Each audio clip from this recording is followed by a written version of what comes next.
Greetings and welcome, guys, gals, and non-binary pals, to episode 370 of the Words About Games podcast, a weekly gaming podcast for Words About Games. I'm your host, Amy K. Alexander, and I'm joined this week by the man in the Japan t-shirt, Mr. Daffyd Moody.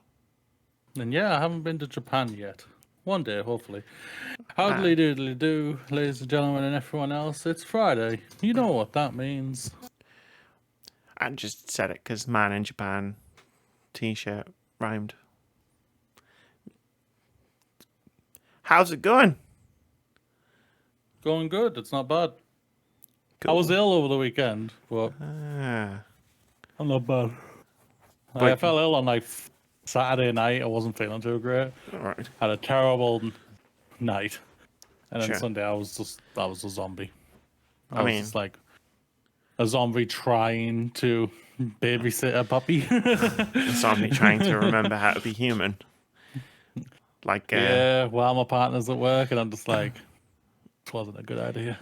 There was mistakes made here. you just get the thing. You just get the thing on the end of the thing with the string, and you just like, If that was possible to distract her long enough, it's get it. Oh no, it's a. I was crazy. gonna say, if you had a cat, you could have got a laser pen, like a laser pointer, and just been like, Yeah. Like I wasn't at work on Monday. Like I was like, yeah, boss, Excuse me. I'm dying right now. And thankfully, I was able to work from home on Tuesday, and I was feeling a little bit more better. So I thought, okay, see how today goes. I've never been thankful for being able to work. Like, I don't know what that experience is like. Like you said, thankfully I was able to work, and my brain just was like, No, to work from home. Like on Tuesday, I have set days on where I could work from home if I chose to, Sure. and I chose to that day.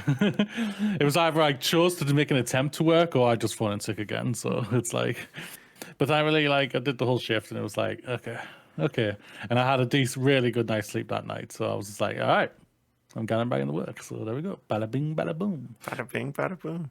Yeah, I don't know what it was. Like I felt like I got hit by I felt like I got hit by the flu, but it wasn't the flu. It was just like really COVID. weird. Everyone's getting No, COVID. yeah, I tested that, and it wasn't that. I watched a person take a COVID test this week, and the thing started filling up, and then the line appeared. I mean, instantaneously, and it's darker than I've ever seen it, and it was still going up, and we were just looking at it going, well, the rest of this test is kind of redundant. So what? Are you just waiting to be confirmed that you've caught it again? I'm pretty good at avoiding COVID, Unlike, Except that one time you got it last year. Yeah. You'll notice I also haven't been to a music gig since then. I don't know how many texts I've got, like conversations I've been in or texts I've gotten where it's like, oh man, COVID's back. And I was like, do you know the reason I never get COVID? I've got COVID once in my life because it never fucking left. I don't understand why people have not realized that it never went anywhere. Everyone's like, oh man, COVID's back. I was like, no, it's just still been here. This entire time. It's like people keep saying, oh, when the pandemic was out, it's still happening, mate. It's still technically happening. Yeah. You mean this morning? Yeah. I do remember this morning. Yeah. Yeah. Idiots. Oh yeah. It's the the whole thing about COVID is spiking massively and lots of people are getting it and stuff. And even despite all of this happening, these are things that are just happening. People are still giving me shit about wearing a mask out in public. I don't care when you've been down and you've done it. And I was like, fucking. I was in the shop. I was in a shop, and the woman buying the cash till thing. There was two at the desk, and I was in front of one, and there was another one there, and I said something to the woman, and she'd made that whole thing of oh, sorry, I didn't hear you because you're wearing that stupid mask, and I literally said out loud, all right, but the person over there did because she went and got the thing that I asked for. Listen better. Well, I guess. the cashier said stupid mask. Yeah. But then the cashier that was further away had heard me and walked off to get it. So I literally pointed out, well, she heard me. So I don't know what tell you? You're just an ignorant twat. You're just trying to be a dick for no reason. Like, Yeah. Why is me wearing a mask a problem for you? Like, seriously, I'm not telling you what to do. Don't tell me what to do, type of thing. Yeah, it's like, fuck off, seriously. oh yeah. I've mastered the art of like telling like people who like comment on my mask wearing. I've mastered the art of telling them to fuck off without using the words fuck or off. It's called live long and prosper. Yeah. No, it'll be like, oh, you don't need to wear that mask anymore, and I'll literally go, cool, thanks. One guy said it like really aggressively, and I said, "Cool, if I didn't ask." Yeah, it's like, and I didn't ask you, did I? Yeah. So go away. Yeah, idiots are idiots. Interesting times. If I get it, I get it. If I don't, I don't. Like, at least I know I'm doing everything I can to not get sick. You know what I mean? So if I get sick, it's like okay, because this has had the added benefit, the added side effect of I haven't had a cold or the flu for like 3 years. Yeah, like obviously, I don't think I was ill at all in the entirety of 2020. And then I got what was I was like back to back, wasn't I? I was like COVID, and then I caught a chest infection, which was probably just leftover by COVID. Yeah, so it's just like leftover COVID, like leftover takeaway that it's been in the fridge too long. Yeah, and yet you're stupid enough to still eat it. Oh hell yeah! Hell yeah! No, it's yeah. I was thinking on that because like I've had like health problems in the last year, but none of them have been like catching a cold. It's like a mask is not going to protect me from putting my back out, right? No, it is not. Again, lift with your back. Good job I don't follow most of your advice. God, I basically say in the nicest way, telling Moody to fuck off. Like I said, I mastered the art of telling people to fuck off without using the words fuck or off. Yeah. Like, you obviously watched 2009 Star Trek a lot. I think I've seen it like three or four times, like a good 3 or 4 times. Live long and prosper. It's a good live long and prosper. Yeah, it's like it's one of the best. Yeah, like, no doubt. Like I think the 2009 Star Trek is fine, but I've definitely seen it. Like the number of times I've seen it is way out of proportion to how much I enjoy the film. Yeah. Like I enjoy the film way less than you would think if I told you like, oh yeah, I've seen it like 3 or 4 times. Oh, that's good. Like once would have been enough for me. But yeah, no, yeah. Yeah, that film, I loved it when it first came out. I was just like, wow, this is really awesome. I'm really liking the characters. I really like the new cast. I'll stand by, and it still hasn't changed to this day. I never liked the new Enterprise look at all, and it's still been the same to me at the same day. It's the big ass pylons. It made no sense to me. I was just like, the pylons, they look terrible. Why? Just why? And still to this day, and everything like that. Even though I won't lie, when it blew up in the third one, I was like, no, stop, come back. No, I was just like, God bless you, ship. You went down. I was fighting, like, kinda. I remember watching Star Trek Beyond, and like that first like 15 minutes is fucking incredible, but then like as the ship is like crashing, like the piece of the ship's crashing towards the planet, I remember sitting in the cinema and going, does this mean we're going to be trapped on the planet for the whole film? No. Beyond's arguably the best film out of the trilogy. It is, yeah. Yeah. It's not a high bar. Oh, you said that. I don't disagree. I actually genuinely enjoyed the film. I just like to make that joke. 09 I think is a good start. I really, really enjoyed it. No doubt about it. I thought it was a really, really fun film, like I already stated. Into Darkness. I don't know what they were thinking. It's just parts of that movie are very good, like, but they feel like they came from a different movie. Amazing. I'll stand by it. Cumberbatch is fucking amazing. Just why he had to be that character, or why they just decided we're going to hide it forever, and then it's going to be a big reveal when you see the film. Everybody knew. who he was. Even when they tried to say, no, his name is James Morrison. Yeah. It's like, no, he's not. Stop being a fool. We're not that stupid. It's like, when you try and cheat the audience that stupidly, it's just like, this film. You're treating us like idiots. Rebel against you, man. Yeah, we're not stupid. Like, it's like, do you know why Spock dying in Star Trek 2 had such a big impact, apart from the fact that obviously he was a beloved character? And it was also because they didn't immediately bring him back to life at the end of the film. Oh, God. Yeah. With magic blood? Oh. Like, hello, we just cured death. Did you not think this one through? You know you're going to make more of these films now, right? Also, we can apparently teleport anywhere we want, so we don't need the spaceships anymore. Yeah, well, no, they said that in the first film, so it's like, yeah. It's like, hold on.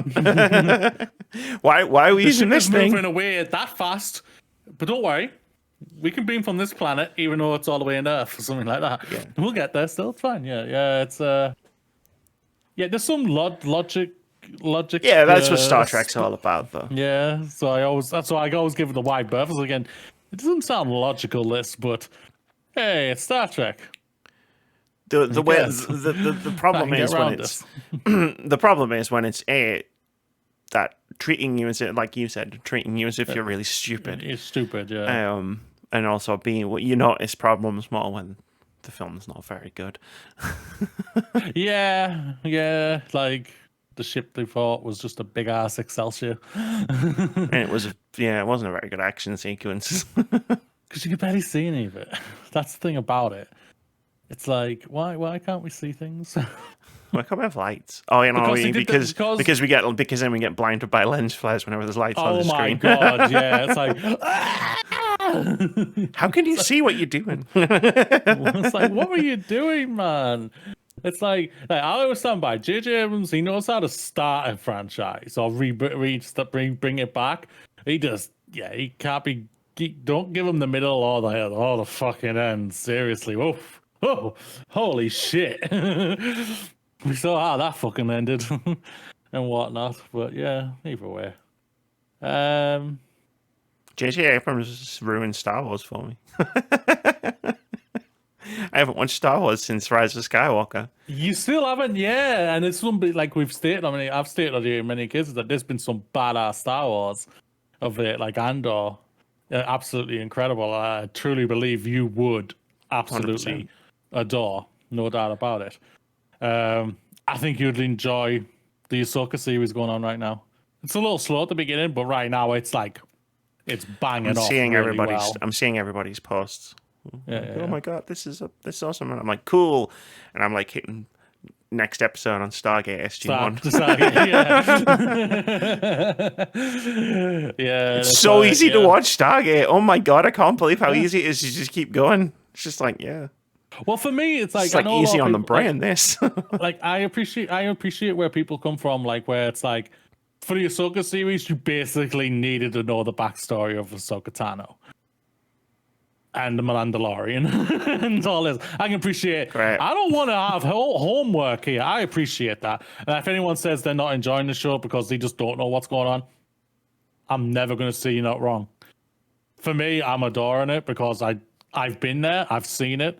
You know, it's like I've seen the Clone Wars. I've seen Rebels. I've seen the Mandalorian, and all the greatness that they've done and what they've built up with this character. And I'm just like, cool. Yeah, it's all working for me right now. But it's the cinematic universe approach in it, or it's like you could watch Stargate Atlantis without ever having watched Stargate SG-1, and like some bits would be like, oh, okay. That's a bit weird, but like they tell you what you need to know.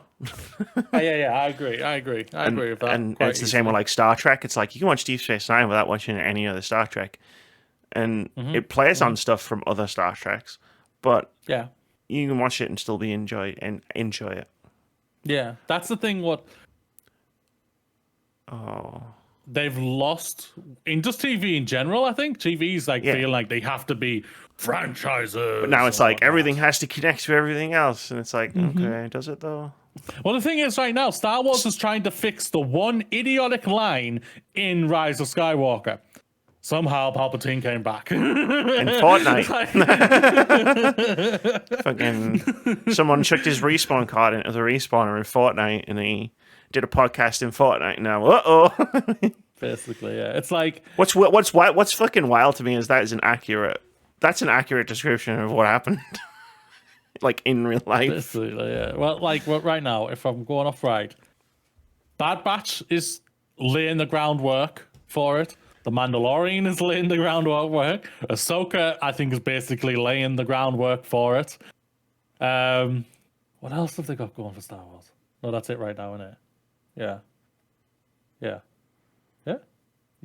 Right now, yeah. And everything, and it's just like Andor. The great thing about Andor, it's that Andor's probably the true thing of where that is a contained thing. You know what happens to Andor. We all know what happens to Andor. So everything else is everything before that is just nothing but gravy. So that's for me, is for if you ever decide to go back to Star Wars or at least have a look at it, Andor would be the first thing I would say go into, because you don't need history about this thing. You don't need homework, Amy, for this show.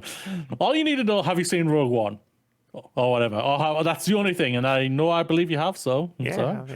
So yeah, there should be no homework. We're drilling now. We're now drilling right down into the root of my core, like why I don't watch cinematic universes. Where it's I completely understand. I don't want to watch a film. I don't want to watch a film or a TV show that I don't want to watch, so that I can understand the one that I do want to watch. Like, I'm okay. Yeah, I'm okay. Thank you. I'll never say the people are not wrong when they say this and everything. I can understand it. I really do.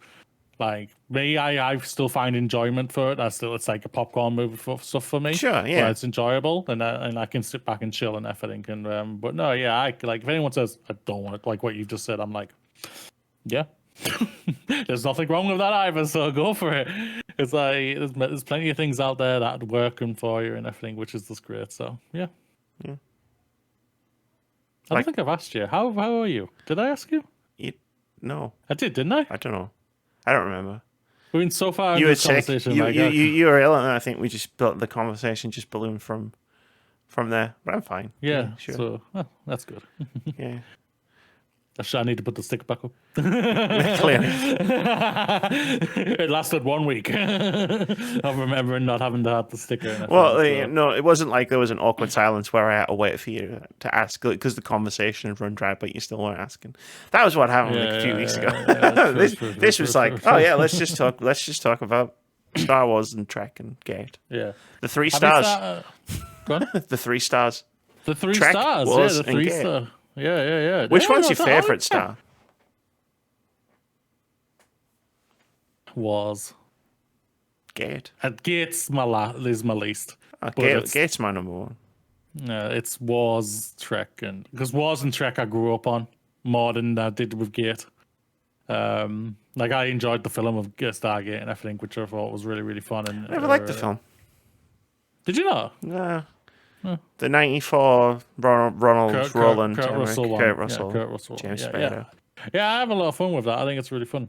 I think Spader's brilliant in it. Like he's really, really fun in it. Like that's why I really didn't like Daniel Jackson, because I was thinking, why couldn't you get Spader? Gee, I wonder. But now he's doing TV shows, so it's like, come on. Yeah, now everybody's doing TV shows. It's not like that. It wasn't like that back then. You got if you were in a TV show, it was because your film career was dead.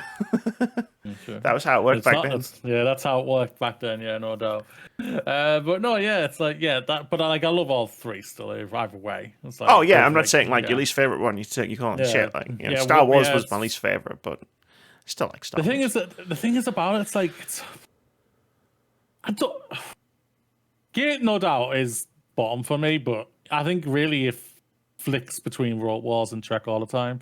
Because I remember, like when I was deep into Star Trek, like I had the box sets when they released them in video cassettes of all the films, and I was just like, my granddad bought me all of them, and I was just like, start with 1 all the way through. I didn't give a fuck about how bad 1 was or how bad Frontier was. I just watched all of them every weekend, and I was basing my whole weekend. And I had a Lego, so I was building the ships and everything, and it was just like, it was a fun ass time for me when I was a kid. But maybe if we psychoanalyze it, maybe Stargate is my favorite one because it's the only one I watched. It's the only thing I've watched like the first time, like through when I've watched all of the things that hasn't been tainted by social media because it wasn't a thing when I was watching Stargate. Like there were forums, I didn't go on them. I just watched them, and I talked to Russ and Keith because they love Stargate too, and they were the only two people I talked to about Stargate. So my opinions of Stargate weren't tainted by going online and seeing everyone's hot takes. Yeah, like I like the thing is about I had nobody really to talk about when it came to Star Wars or Star Trek. It was just me. When it came, my friends weren't interested in it whatsoever. It just wasn't their thing and everything like that. So I always kept it to myself, basically, and whatnot. It was like the same as we've had a new staff member join this week for QA, and it's like he's like my boss, who's big D&D guy and everything. He's both into D&D, and it was just like I never grew up on it. Like we never tried to do it or anything like that. It was just something that I missed as a kid and whatnot. Fair. Like now, that's why I keep crying at Firewall. It's like, what the fuck, dude? I mean, this might like following on from that sentence. Might sound a bit hypocritical of me to say this because I've been playing D&D since I was in high school, but like I enjoy playing not D&D, like other tabletop RPGs. But I never played any when I was a kid, apart from probably Monopoly. What was the other one? Like, yeah, D&D is like, you know, it's big, huge, expansive world. You know, there's the infinite storytelling possibilities, but it's like, you know, I've done other ones, and like I enjoyed like doing a Stargate RPG, like so much I bought a patch of the thing and stuff like that. I don't know, like the prospect of doing another D&D campaign is like, it'll be fun, no doubt, but I'm just like, can we do like a different setting? If it's something different and we're doing that type of thing, which is kind of similar to what is D&D, but we're doing it in a different setting, I have no fucking problem with that. Can we boldly I just want to try and do through the old orifice a role-playing thing like what you and your friends grew up on with, because like just to see like how like both you and me, I think like I saw the greatness what can be because of Life is Strange 3. Like we spoke about it multiple times, just how awesome that was, and there's an element in it in Goodbye Volcano High, which I've thoroughly enjoyed as well. And it's just like when I see all of that, I feel like I missed out like crazy when I was a kid, and I just look back and say, oh, my friends were fucking idiots. Yeah, they were. Whatnot. I don't speak to any of them, so. They are. So that's the thing. I found my nerds in high school. I found my nerds in high school. Yeah, I didn't find my nerds in high school or anything like that. I literally met and befriended Russ because me and Keith were in the high school library reading through a Star Trek RPG source book, and he said, "Is that Star Trek?" And I said, "Yeah, it is." And then I explained it. He went, "Oh, so it's like a Star Trek game?" And he went, "Yeah." And I went, and then he went, "Can I play?" Multiple decade friendship began. Clearly was at the wrong school as well. Yeah, you should have come to my school. We got way far away. We used to play Magic the Gathering in the library, and then they were like, "No, you can't because it's witchcraft." And we're like, "No, it's just a game." How the fuck is a card game? Well, because tarot cards, right? It's like the same with bloody with D&D. D&D in the 80s, 70s, 80s, wasn't it? Was dubbed as was witchcraft. Yeah, no, kids are summoning demons or worshipping Satan or something, and it's like, no, we didn't do that when we were playing D&D when we were kids. We did that when we were playing D&D when we were adults, and we realized we could role play banging all the hot demons. That's when we started hailing Satan. While playing D&D, you got it backwards. When we were kids, we were trying to do it like Lord of the Rings. And then we grew up and became horny, and then we tried to do it that way. When we grew up, it became softcore porn. With a plot. With a plot, yeah.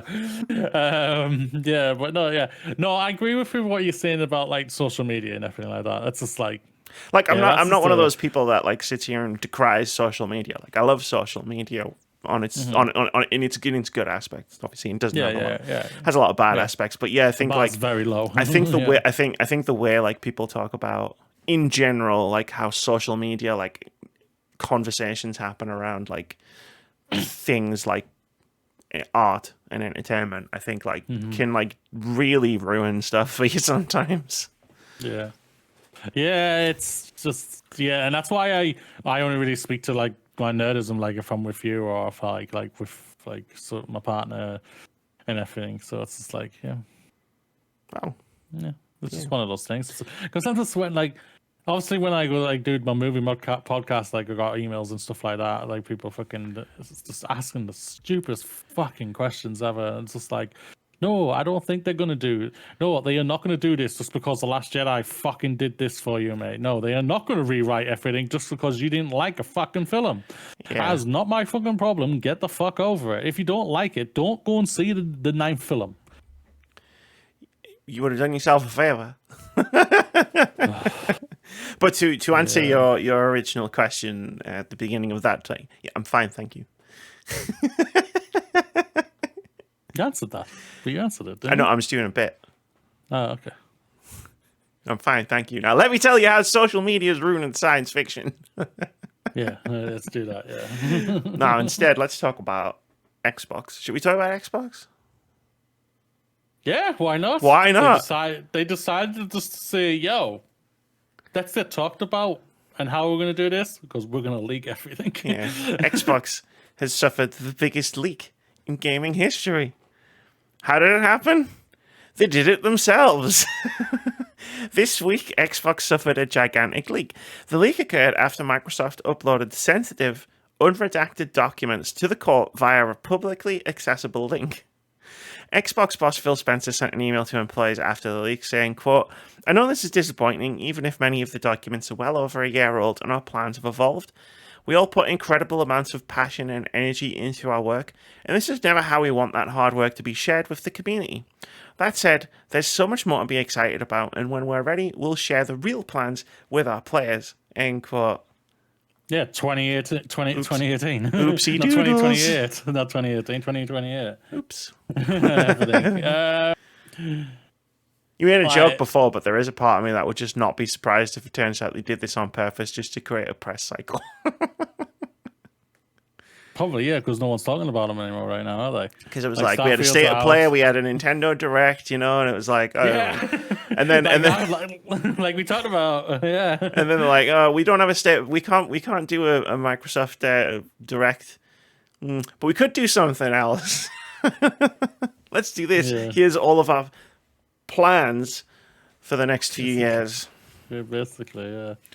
So how do you want to tackle this? I don't know. We can talk about whatever you want. Should we just go bullet point per bullet point? Well, the first two bullet points are basically... No, I think that, there's a couple where it's like, I had to start a different bullet point. Or I felt like I did. That's just how my ADHD brain handled the information. Because it took a lot. That is fair. Took a lot to pull this together. That is fair. That is fair. Yes, we'll start with probably the biggest part of the leak. Microsoft's next generation Xbox consoles are targeting a 2028 release, which we pretty much already knew, supporting, quote, cloud hybrid games, end quote, and described as, quote, an immersive game and app platform, end quote. Xbox's next gen could include consoles, phones, web browsers, a handheld system, PC, and a, quote, cloud console, end quote. It's just I would not have put this at the top, personally. There's stuff about the next consoles. No, I know that, but no, yeah. That's what the people want to see. That's what the normies, as I'm going to call them, want to see. That's not the most interesting part. We'll get to the interesting bits. Yeah, but no, yeah. I just insulted everybody listening to this podcast. I'm sorry, I didn't mean you. Basically, yeah. Fuck all he is. That's what Amy just said to you. But no, I'm joking. She didn't. I did. The thing I said at the beginning of the podcast. It's going to come back to haunt me. No, but no, like I think when it was like the whole thing with like trying to stop the acquisition potentially between Microsoft and Activision, like with the PlayStation, everything, like it came out, didn't it? Like 2028 is like the root. Is this kind of soft set date for probably not only Microsoft's but PlayStation 5, the PlayStation 6. Yeah, well, they said in court that they thought the PS6 was going to launch in 2028. So you make the logical leap of, well, okay, so you're going to launch the Xbox in 2028, right? Yeah. Unless they want to try and go early again and whatnot. And it did kind of work for them for a while, even though they had the red ring of death for a few years. Yeah. But no, either way. It sounds all great and everything, like Cloud's hybrid games. That's basically what we're going to be moving into. It's Microsoft Flight Simulator. Yeah, basically that's been such a great success for them. And I think obviously the next few games that are going to be coming out, I think you're going to see this technology work even more in tandem with that. So, and if it works, works in a great way. It's a case by case thing, right? Like, I remember we all had a good laugh when they revealed Crackdown 3 for the Xbox One, and they were like, it's going to be a cloud-powered game. And it's like, no, it's not. Because at the time, Cloud wasn't going to be able to do the things that it said it was going to do. Technology is advanced. We have games that are cloud hybrid games, as Microsoft called them in their slides. Like, if they can get it to work, do the things that the game says it can do, cool. I'm sure it'll be good. It's pretty good in flight sim. At the end of the day, the hardware may sound impressive going off what they've leaked. We obviously don't know the full specs and everything like that until 2028. Obviously, more leaks or something will happen. There are rumors of what what people. Sure, Jeff Grubb say. We've got a few years until we have to go through all of that fucking console launch bollocks again and whatnot. Yeah, but it all sounds like, going off what it says, it sounds impressive. Like, I like what they've said. You did say the second bullet point, didn't you? I did, yeah. Like that's what they've been screaming about, like, on everything, basically as everything as they could really put it on. And go for it. At the end of the day, Microsoft, at the end of the day, this is all great. Obviously, you need to back it up, obviously, with the games and everything, and hopefully by 2028, you just... If they're not rolling by 2028, something's gone wrong. They might have to make another acquisition. Let's not talk about acquisitions right now. We got that covered later. Yeah, no, it sounds like it's going to, phones, web browsers, cloud consoles, that's that PC, that's all just the stuff that they're already doing. A handheld system, that was interesting. Yeah, I caught that in one of the things I was reading. I was like, at first I was like, oh, and then I was like, oh, I think the cloud console is going to be the handheld thing. Yeah. Yeah. Unless they decide, let's do what Steam did. They're just going to They're just going to do what PlayStation did and sew an Xbox controller in half and glue it to the side of a phone. But no, it all sounds great and everything. And if it all works and it lands how they want it to do, right. It's like there's no real tangible information. They'll do a top tier console. They'll do an entry level console. They'll do cloud stuff on as many devices as they can get it, and maybe we'll finally get that streaming thing.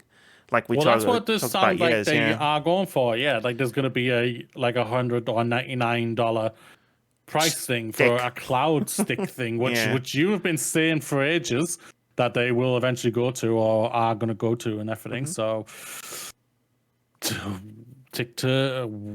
mark down another tick for Amy. Yeah, I think I could reasonably pretend to be a gaming insider. So let's say it right now, Amy. You got the name right for the Xbox Xbox One X. What is this going to be called? Oh, God, no. You're not ready for that. You're not. I'm not ready to reveal that information. You're not going to put your mark down. It's 5 years away. It's 5 years away. I'm not gonna do it. Too far, Moody. Fuck off. The funny thing is, they're starting to get the dev kits out in 2027. So that could be pretty cool and everything like that. So, yeah, I don't know much about that part of things. So I just assume that that's normal. No one said 2027, blah blah blah. So I just assume that's fine. Well, it depends on how they roll it out. Really, at the end of the day, 2027 to me, that's them saying for me, I would say all of their first parties would have it earlier. Probably, but yeah, and then the rest, like second party, third party, would get it like the year. Like It depends how generations are even going to work next time, because we're reaching that sort of point where it's like the leap between generations is getting shorter and shorter. Yeah. Where it's like, I mean, consoles. But is it really? Because this is going to be a 7-year cycle. No, I more mean in terms of like years and years ago, consoles were vastly different to PCs. So you get dev kits out because it's like going to make the thing work on a PlayStation 2, which works completely different from a PC. Whereas now consoles and kind of just work, kind of just are PCs. I know it's a lot more complicated than that, but. Yeah, the companies decided to do something different to make it more complicated. Yeah, it's like the last great experiment in making a console that worked vastly differently from the way like PC architecture works was the PS3, and we all know how that went. Yeah. You want to talk about difficult to develop for? But yeah, no, like that's what I meant in terms of the leaps. I'm sure there'll be like leaps of like cool things. Like my hope is that them and PlayStation make certain background things work a little bit better and make it a little bit more simpler. It's right now. I was just realizing when you were saying that, I was like, yeah, it's nice to actually have consoles now where the UI isn't laggy as fuck. Yeah, good shit. Anyway. Speaking of consoles, I was going to say those aren't the only consoles. We're getting a mid. Well, in the leak, there was a plan for a mid-generation console refresh due in 2024. There's 2 models. One codenamed Brooklyn, which is a new Series X, which is faster Wi-Fi, reduced power, 2 terabytes of internal storage, and it looks like a dustbin. And then there's the codename Elwood, which is a Series S refresh, which is faster Wi-Fi, reduced power, 1 terabyte of internal storage, and it looks exactly like a Series S. And there's no disk drives on either model. May I ask, did you put the dustbin? I did. Yes. It does look like a dustbin. For me, it looks like an Alexa. It looks like those tall Alexas. I guess, yeah. That's what I was thinking. I was just thinking they've just decided just to go Alexa. It looks like my bin downstairs. Like it's the same shape and everything. So I was like, cool. It looks like a bin. Interesting. Weird. Again, just like the first one we talked about, this is not a surprise. Mid-generations, we've heard rumors of a PS5 mid-generation next year as well. From Microsoft. They're doing it. Microsoft were going to do it as well. PlayStation will be the same type of thing. I'm surmising will have better, faster Wi-Fi, reduced power. Probably maybe a 2 terabyte hard drive, depending on what the PlayStation want to decide to do and everything. And it'll probably just be a slimmer, smaller version. The only thing we don't obviously about rumors of what for the PlayStation one is if it's going to be discless. I think, they'll do 2 SKUs still, a discless, and a disc one, like they've done with the PS5. But I don't. Well, again, I mean, these aren't like these plans. Like Phil, I quoted Phil Spencer at the beginning, because these plans are old. Like some of them are from years ago. Yeah, some of them like one of the ones that we'll talk about later on is like 2020. Really fucking old. Yeah. That was the one that was talking about with other people, and it was just like, because there's a thing in there where it was like, oh, like this is good for you, and I'm like, yeah, sure, but like these plans were made like fucking 3 years ago. Like games get cancelled.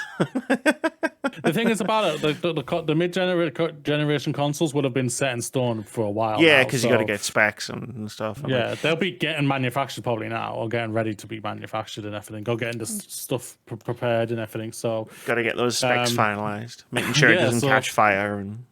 Yeah. So yeah, mid-generation. Yeah, was always going to happen. Yeah, they always go for some weird ass names, but these ones are arguably the less weirdest names I've ever heard them say. Well, they're just the code Brooklyn, names. Elwood. Yeah, I know, but like, what was the first the Series X? Well, that was Anaconda and no, I'm on flashbacks. Yeah, you're right, Anaconda. Yeah, and like Scarlet was another one. Scarlet, and the one X was Scorpio. Scorpio? It was Scorpio because he used to wasn't sing. It? He used to sing that thing from The Simpsons because that was the guy's thing. Scorpio. Yeah.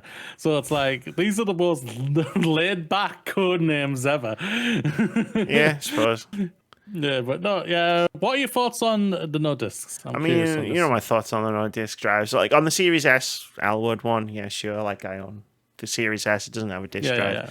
Like the Series X sucks. No, like I get that like physical media sales are down, and for video games and everything else, I guess, but except books, weirdly enough. But the it's a game preservation thing. Like we've seen so many games just fucking vanish off of the face of the earth because there's no physical copies of them. So yeah, it does suck. We'll see if they go through with that or not. No, they'll probably just say, well, you've got the original still as this one right now, so as that's long as they why still sell that one. Yeah, this one, yeah, basically, but that will eventually get discontinued. Yeah, by like everything. probably close to the release of the that would whatever the next consoles are in 2028. What makes it doubly disappointing for me in terms of like a game preservation thing is like Microsoft have been hanging the hat on being like the game preservation guys for so long, like with the backwards compatibility, and you know Phil Spencer once called it like the gaming's North Star was to have like all games be available to play and stuff. So it's like if you're gonna remove discs, that's kind of going in the opposite direction. So like I kind of question everything you've been talking about for the last X amount of years in terms of game preservation. Well, deep down, I guess it just all depends on what is they actually doing. Because if they're actually planning like to turn Xbox Game Pass into a massive game preservation thing, and like their aim is maybe this is me just speculating that they're going to fork in money to help preserve the games, get them restructured and purpose to be on the Xbox consoles and on Game Pass to be playable anywhere. Maybe that's something they want to do. At the end of the day, this is something Microsoft could do. Going off what the fucking prices they've been saying for some of the Game Pass deals they want to try and maybe do in the future. This is something they could really do if they wanted to and everything. But yeah, it becomes like it's a mess. Game preservation's a mess. There's a licensing issues and like who owns what and what they want to do with it. Like you got things like what game was it I was looking at? It was like a Silent Hill game. I think it was like Downpour, where I was like, I went because I knew it was it's backwards compatible, so you can play it on the Xbox, the new Xboxes. So I thought, I'll add it to my wish list, and then when it's on sale, I'll buy it.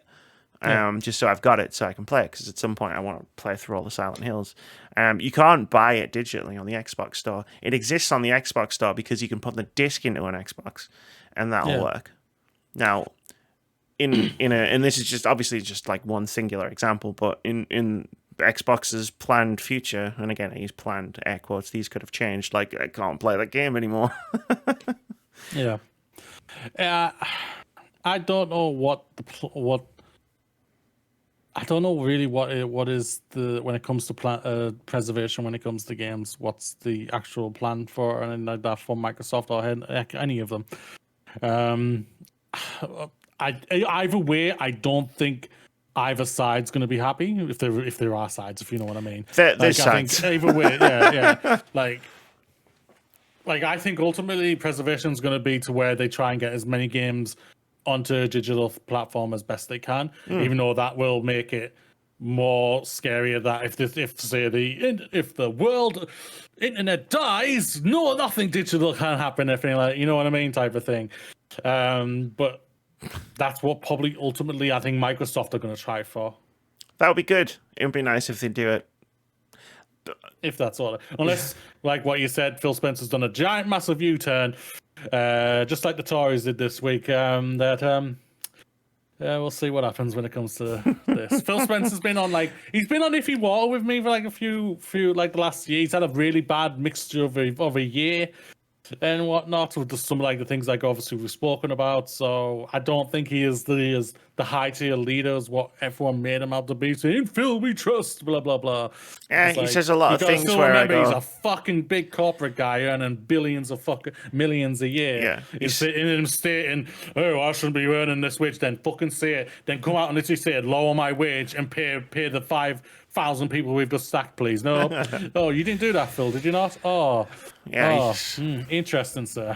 He says a lot of things, and I agree with some of them. They all do, and I disagree with other things that he says. But then, like, actions happen, and I'm like, okay.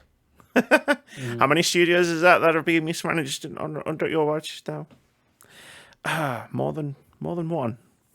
Anyway, that took a turn. As of April 2022, 74.8% of Xbox Series owners have a Series S, leaving just a quarter of Xbox Series owners playing on Series X. This is basically because of the price. For me personally, it's because it's a simple, easy thing to be able to get hold of and everything, which is also ultimately not a big surprise whatsoever when it came to this. It's like we all praise the S. Like when it comes to like the development side and everything, I have issues with it and everything just because of what they say they must have and everything, which I think is going to start lapsing a little bit because of what happened with Baldur's Gate. What's going to happen with Baldur's Gate 3 and everything? It'll be a little bit loose on the strings, I think, a little bit from now often in the future. I'll state this: I haven't heard anything. I'm just going off what I've read and what. No, we've I talked just about think on it makes occasions. sense. Like like with Baldur's Gate 3, it's like it's the biggest game of the year. And Yeah, all you're gonna, I feel like I need to say that because everyone knows I'm a developer. yeah, and all you're gonna miss from that is like same screen co, like split screen co-op or whatever. It's like okay, I think you can live without that. Yeah, no doubt, but I'd like to say, but and it's going to be obviously, but with the new technology, that's hopefully what they're aiming for 2028. This could be mitigated a lot more easier when it comes to I'm surmising, even though I said it when like we heard about a few weeks ago, I think when I can't remember the gentleman's name, Vitz was on, where we talked about what I said. We're not going to have a skewer the next generation for Xbox. New information has obviously come to light because of Microsoft decided to leak all this. I now go back on that a little bit, thinking because of what they're suggesting, what their new consoles are going to be, so they could be able to mitigate this a lot more easier and still have a lower price scare for a lot of people and everything. So this is my Amy was right, Dan, because I disagreed. Don't think you argued against it. No, I just disagreed. I didn't argue with you. No, that's it. I just didn't say anything.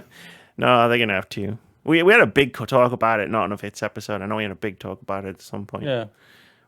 Because Xbox has been in the news a little bit this year. Just a little bit, yeah.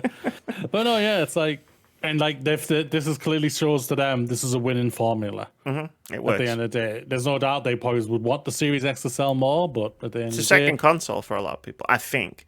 Like it's a great entry point for people who can't afford the Series X or the PS5. And I don't want to discount them from the conversation, but I think for a lot of other people, it can be a second console. It's a second console for me. But this is also, I think, why why the mid generations are skewing more to be more digital than before, because like that's a big percentage compared to what the X is. Sure, but I don't think the disc thing is like I think people are buying Series S's so they can play games on Game Pass. I think if they're taking away, this must mean people don't want disc drives, I think they're taking away the wrong message from these numbers. I think people do want disc drives. Obviously, they'll have more information than we would. There's no doubt about that. They'll know more stuff about what are the sales between, how big of the sales, and what are the projections of the sales between digital and physical going to be by 2026 and everything or something like that. So they'll have more information and data than because the best selling PlayStation 5 model is the disc drive one. So like even if you hop over to the PlayStation numbers, you could flip the script entirely. So I don't think it's got anything to do with the disc drive or the lack of a disc drive. But the price is not that they're closer together than the Series S and the X. Yeah, that's what I'm saying. Well, I'm not disagreeing with anything you're saying. I just think if Microsoft are reading into those numbers and going, aha, the disc drive is the thing we need to remove. It's like, no, you're reading into the numbers completely incorrectly. Yeah. Oh, yeah, I agree and everything like that. There's no doubt about that. But yeah, there's going to be two SKUs in the next gen, so no doubt. Who knows? I didn't ask you. Do you plan to maybe get one of the mid gens? No. Or you just, if I'm going to do anything, I'll get a graphics card. Because I need one anyway, and it's like, you know what? I'm planning on getting one before the end of the year, and I like playing games on PC. I have Game Pass Ultimate. It's no different because I can't put a disc in the Xbox. It's no different than if I, you know what I mean? If I move to my PC, is to use the Series S anyway. Because I've got an Elgato capture card, I can just run the damn thing through whatever I want. So that's true. That is true. I'm not going to get. I never really fuck around with mid-generation consoles updates anyway. Unless something breaks. Like, the only time I've ever done it is the Xbox 360. I bought an Xbox 360 Elite, but it was because my Xbox 360 original broke. So I was like, I might as well get an Elite, right? Yeah. How about you? No, I have no. You've got a special edition Master Chief Halo fucking Xbox Series X. If I did get another one, I'm barely touching my Xbox right now. Like, I haven't even touched Starfield and everything, so it's like, oh, there's another game I'm playing that I'm really enjoying right now. So it's shorter than Starfield, and apparently you can only have a proper opinion of Starfield if you play at least over 100 hours of that game. So, and that's something that's not gonna fucking happen. I can tell you that, people. If you get 10 hours out of me, and if I enjoy it, you'll get more than 10 hours out of me and everything. I just got Mortal Kombat today, so it's like, oh god. I've proper lost track of when games are coming out. Yeah, I'm a bit lost as well. I was just like, oh, I still have time. Boom, 2 games just turned up because Under the Waves turned up a couple of days ago, and I was like, they're both still on the packaging right now, so I haven't pulled them out yet. Of course.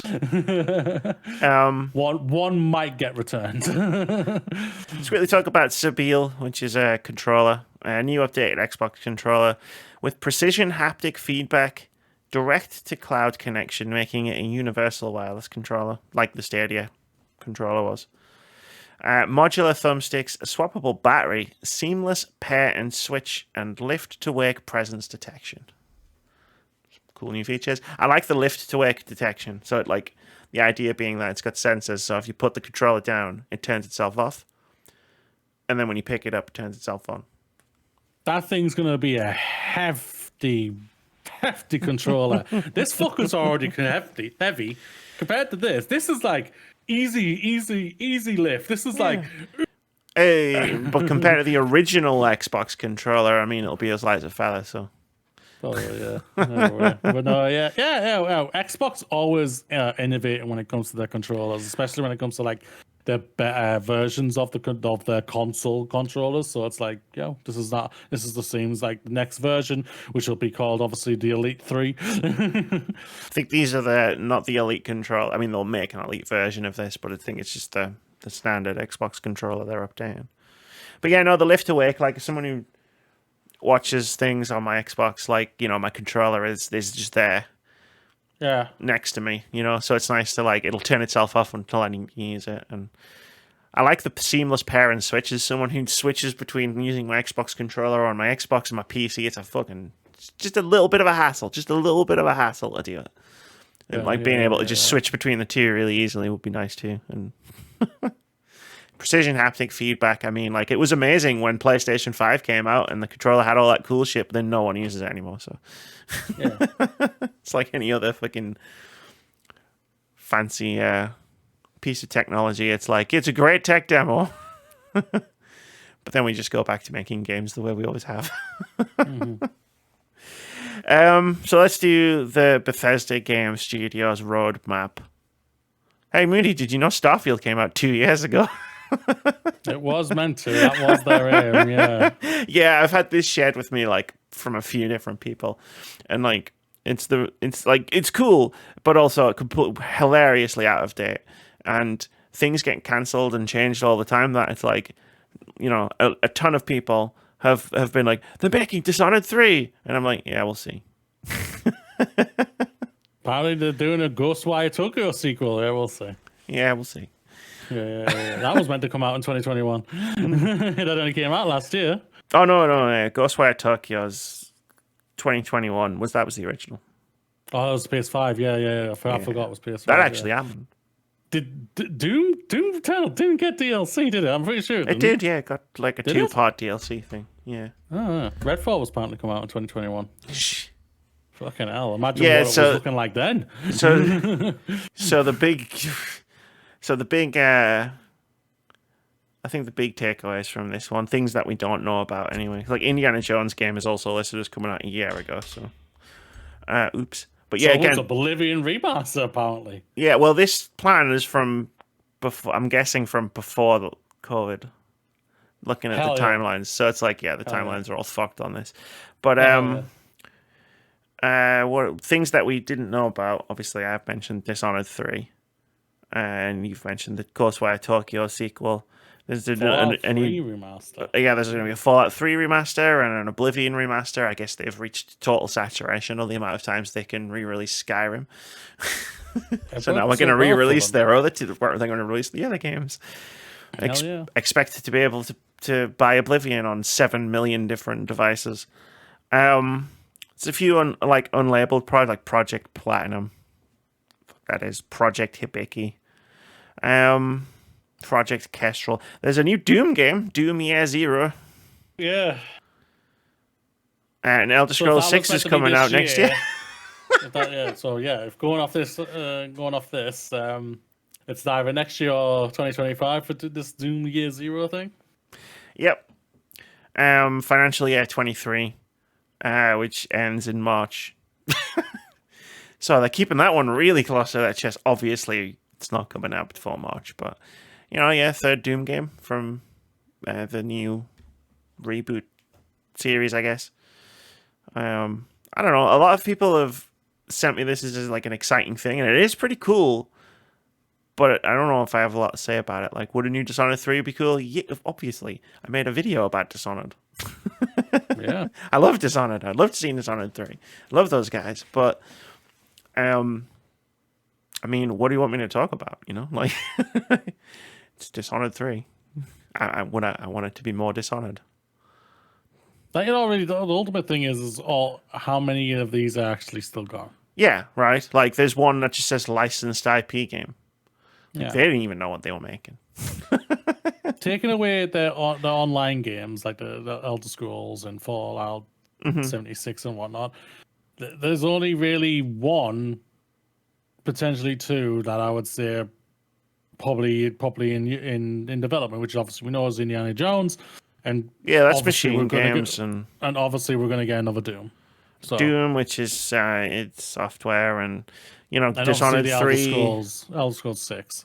Just Elder Scrolls 6 has been announced. Ghostwire Tokyo sequel. It's like you pair them up with like, well, the studio's got to be working on something, right? Like Arcane and Leon has got to be working on something. It's probably Dishonored 3 going off of this list, unless plans have changed. Yeah, we'll see what happens at the end of the day. It's fun. It's fun to look at this list and go, cool. Hopefully these things all happen.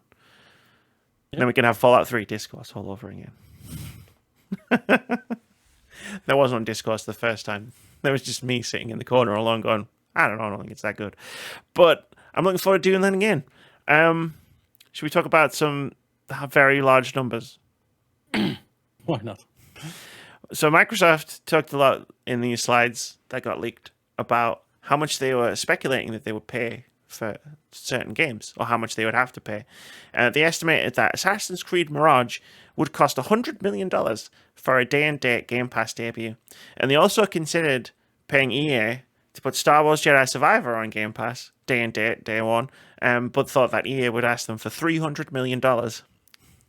Conversely, Microsoft underrated Baldur's Gate 3 potential popularity by quite a bit when considering future release titles to bring to Game Pass last May. They only offered $5 million for what turned out to be one of the biggest games of the year.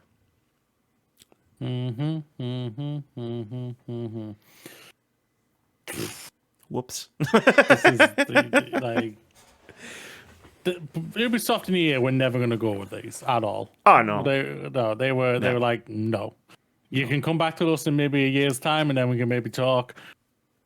And they'll still want close to those numbers potentially. Jedi will end up on there eventually anyway, because they'll put it on EA Play. I'm pretty sure Fallen Order is on there. Isn't it? Yeah, because EA Play. Assassin's Creed, they've got their own subscription service. Well, maybe they'll check. Yeah. Like I'm sure I've seen Assassin's Creed games like pop on and off Game Pass. I think Mirage will end up on there at some point for a bit, and it'll disappear. Yeah. Like, AAA games have this, like, it's an Assassin's Creed and a Star Wars. They're going to sell a lot of copies. Like, you're not going to want to put them on a subscription service if you're EA and Ubisoft. Yep, no doubt about it. And Larian bet on the themselves. Numbers are just yeah, no doubt, and good for them. The numbers are extraordinary, really. Like we've spoken about. $300 million would pay. Like, would that pay for the entire development of Jedi Survivor? Going off how the numbers are these days when it comes to AAA development, potentially, yes. Yeah, that's what I was thinking. Like, it just occurred to me there. I was like, that's the budget for the game, right? Like, they would have had to just basically pay for the game to be made. Potentially, yeah. Probably, yeah. Might even be the same with Mirage, because Mirage is a smaller game. Smaller, yeah. It's apparently only like 20, 30 hours. That might be where they're getting their estimates from. Potentially, yeah. Yeah. I wonder if this is a thing, like, because they've had AAA games launch on Game Pass day and date in the past. I wonder if it has been a case of the cost of getting those games on a Game Pass day and date was pay for the development. And that's how they've estimated these numbers. Potentially. Baldur's Gate costs a little bit more than $5 million to make, though. I think you'll be waiting a while to get Baldur's Gate 3 on Game Pass. Oh, yep. Yeah, I don't think it's coming to Game Pass anytime soon. Practically everyone bloody owns it by the sounds of it. By the time it comes, if it actually comes, it'll be old news. So. Oh yeah, we'll be pre-ordering Baldur's Gate 3 Enhanced Edition by then. Playing it. Got a couple of quotes from Phil Spencer. Like, there's a lot more information in these leaks. The stuff I pulled was just the stuff that I felt like pulling. Also, at a certain point, you look at so many different corporate slides, your brain starts melting into jelly. Phil Spencer on studio closures, quote, "I don't think we've ever closed a studio due to the studio's P&L, profit and loss. It's almost always been either from leadership leaving, Lionhead as an example, or team just losing its passion, Ensemble as an example." He said that they didn't lose, but they didn't close them because of P&L. Well, there's leadership, L, passion, P. Oh, yeah. You cracked the code, matey.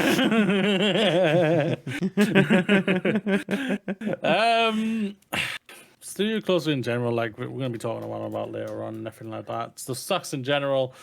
Like, we've known, like, Phil, like if you have stated, like, Lionhead, you guys closed and everything, which was, like, I think it's arguably their biggest closure they've had. Yeah, like, Lionhead was, like, an iconic video game. I know Molyneux left, but that was arguably a good thing for Lionhead, that Molyneux left. But Lionhead were, like, you know, they were a pretty iconic fucking video game studio, you know? Yeah. It was like, now we're going to close you. We're going to close you. So you're done making Fable games? No, we're just going to get somebody else to make Fable games. Yeah, we're going to get the car developers that can make Fable games. And they're going to hire an entirely new team to make Fable. Well, why couldn't you have just hired a team at Lionhead to make I don't know. The Force works in mysterious ways. It's because we're going to have cars in Fable. There isn't a driving mechanic in Fable. I'll be very disappointed. If I don't get to play it as a fucking Lamborghini sports car, 0 out of 10. Agreed. I have nothing much to say about this or anything like that. Like, the last one, like, is off the top of my head is Lionhead. I can't think of another one. They've done more buying than anything. Oh yeah. Than closing. So last quote. Yeah. I feel like we've talked about this before. Phil Spencer on acquiring Nintendo. Quote, "Nintendo is the prime asset for us in gaming, and today gaming is our most likely path to consumer relevance. I've had numerous conversations with the LT of Nintendo about tighter collaboration and feel like if any US company would have a chance with Nintendo, we are probably in the best position." End quote. All of that is true. Also, but the caveat, this was 2020 when he said this. Yeah. This was 2020. Like, this is the thing. Like, the quote goes on. Like, Phil said a lot more about Nintendo. He's talking about, like, you know, we could try for a hostile takeover, but that would, the negative consequences, there would be very big negative consequences, would be too big. And then it's like, maybe we can get people to buy shares and stuff. That's just normal business. Basically, a lot of people have tried to blow this whole thing out about Phil said he was going to think about buying Nintendo. It's like, everything he said in this statement was true. Like, he never, you know, every company with the money of Microsoft is going to be thinking about buying every other company. Yeah, they're basically. Yeah.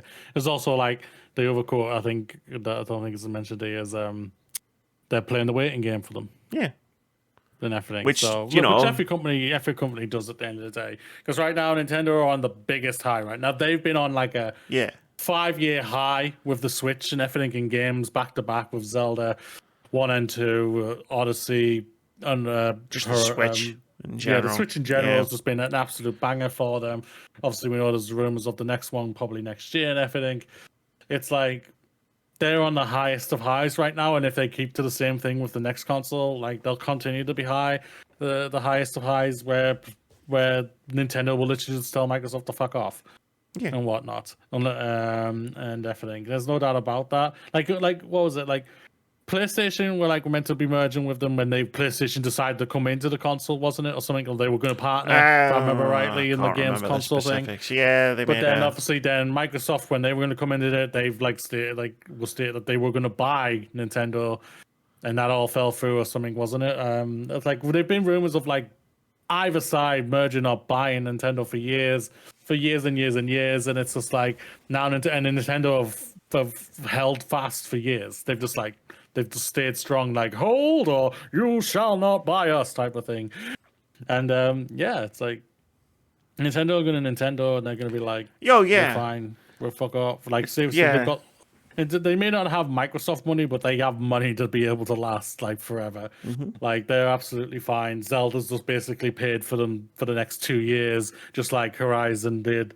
Animal Crossing, I mean, and since it's just like when the next Mario comes, next mainline Mario's just like, oh fuck me, whatever that is, we're gonna be like, holy shit. I've said it before, and I'll say it again. Microsoft have had conversations about buying every company in video games.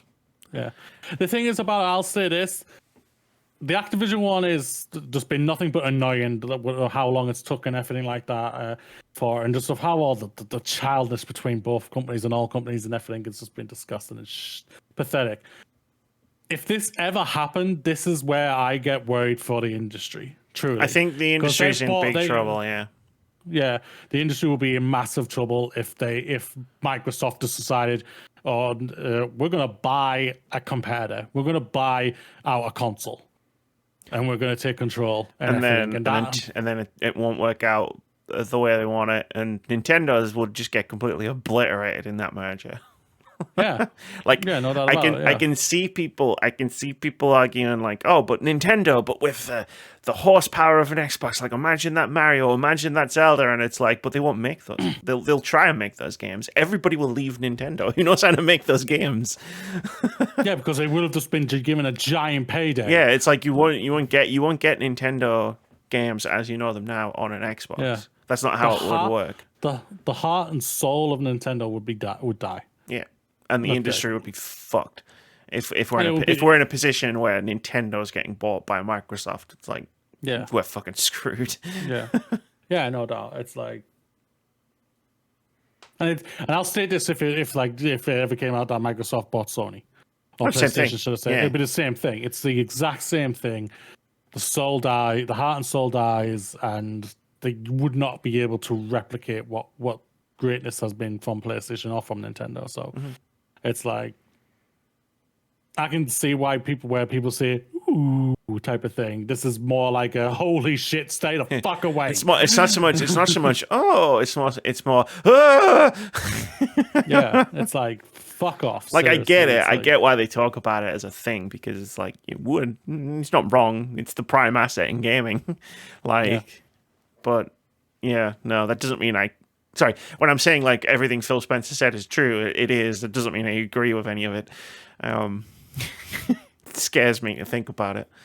But that was the Xbox leaks. Well done, Xbox. You got us to talk about you for the first half of the podcast. Yeah, we're talking about you. Yeah, congratulations. But you know what else we like to talk about on this podcast, Moody? Indie games! Indie games! It's time for Indie Game of the Week. This is the thing we do every week where we talk about a cool-looking upcoming indie game. This week, I have a submission. This is called This Bed We Made. This isn't a demo that I've played, although there is a demo available. I just thought it looked cool. This Bed We Made is a third-person mystery game in which you play as a maid in a 1950s hotel and snoop around strangers' rooms to uncover their deadly secrets. Discover what links guests together in this tale of love, heartbreak, and murder. It's being developed and published by Rebirth Games. It's coming out on Steam on October 4th.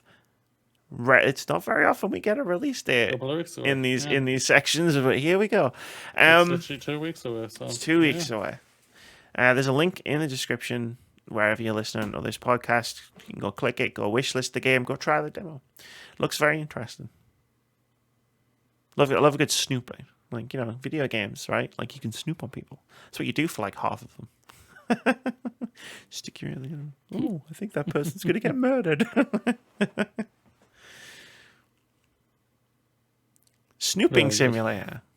A snooping simulator. But I can't do it to my neighbors in real life. I mean, sometimes I do it completely like against my will, where it's like they won't shut the fuck up outside. And it's like, I'm listening because I have no fucking choice. But I can't like go around and like, just peering in through the windows. But in a video game, it's fine because if I get caught, I just reload the save.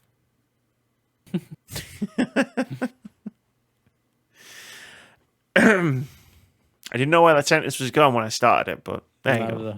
I was in the game of the week. Should we do a little halftime? Time for some halftime goodness. Moody's going to make sure the door hasn't pissed and shit all over everything. She did that before we started, so that's all good. She should be all right. So she should be tank's empty right now. Tank's empty. Should be empty. I'm hoping when I go into the living room, she's just curled up under the couch and just chilling. Just sneaking. Very gently. Nah, I'm a big guy. I can't be quiet. Fair enough. Let's do a halftime. We're back. I like it. If I can be bothered to line those up, I'll definitely do it. If I can be bothered. You can be bothered. I've got a mission. I've got a new mission for by the end of this year. You're going to have played D&D or another tabletop role-playing game. Sweet. That's my mission. I've got sources. I've got contacts. I know some people. You've only got 3 months left, so. Hey, you know me. When I set my mind to something, at least half the time I actually achieve it. The other half I just go. You're not 100%. I know. I was gonna say that. I also do have a habit of biting off more than I can chew. Yeah. And not knowing the difference.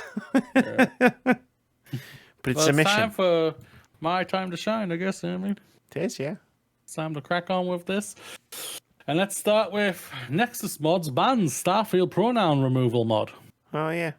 NexusMods told 404 Media via email that, quote, it's not the police of what people can and cannot mod into or out of their games. Hosting this mod was not for us, and it is certainly within our rights not to host content on our platform. It's not a political statement or an alignment to one side or the other in the culture war.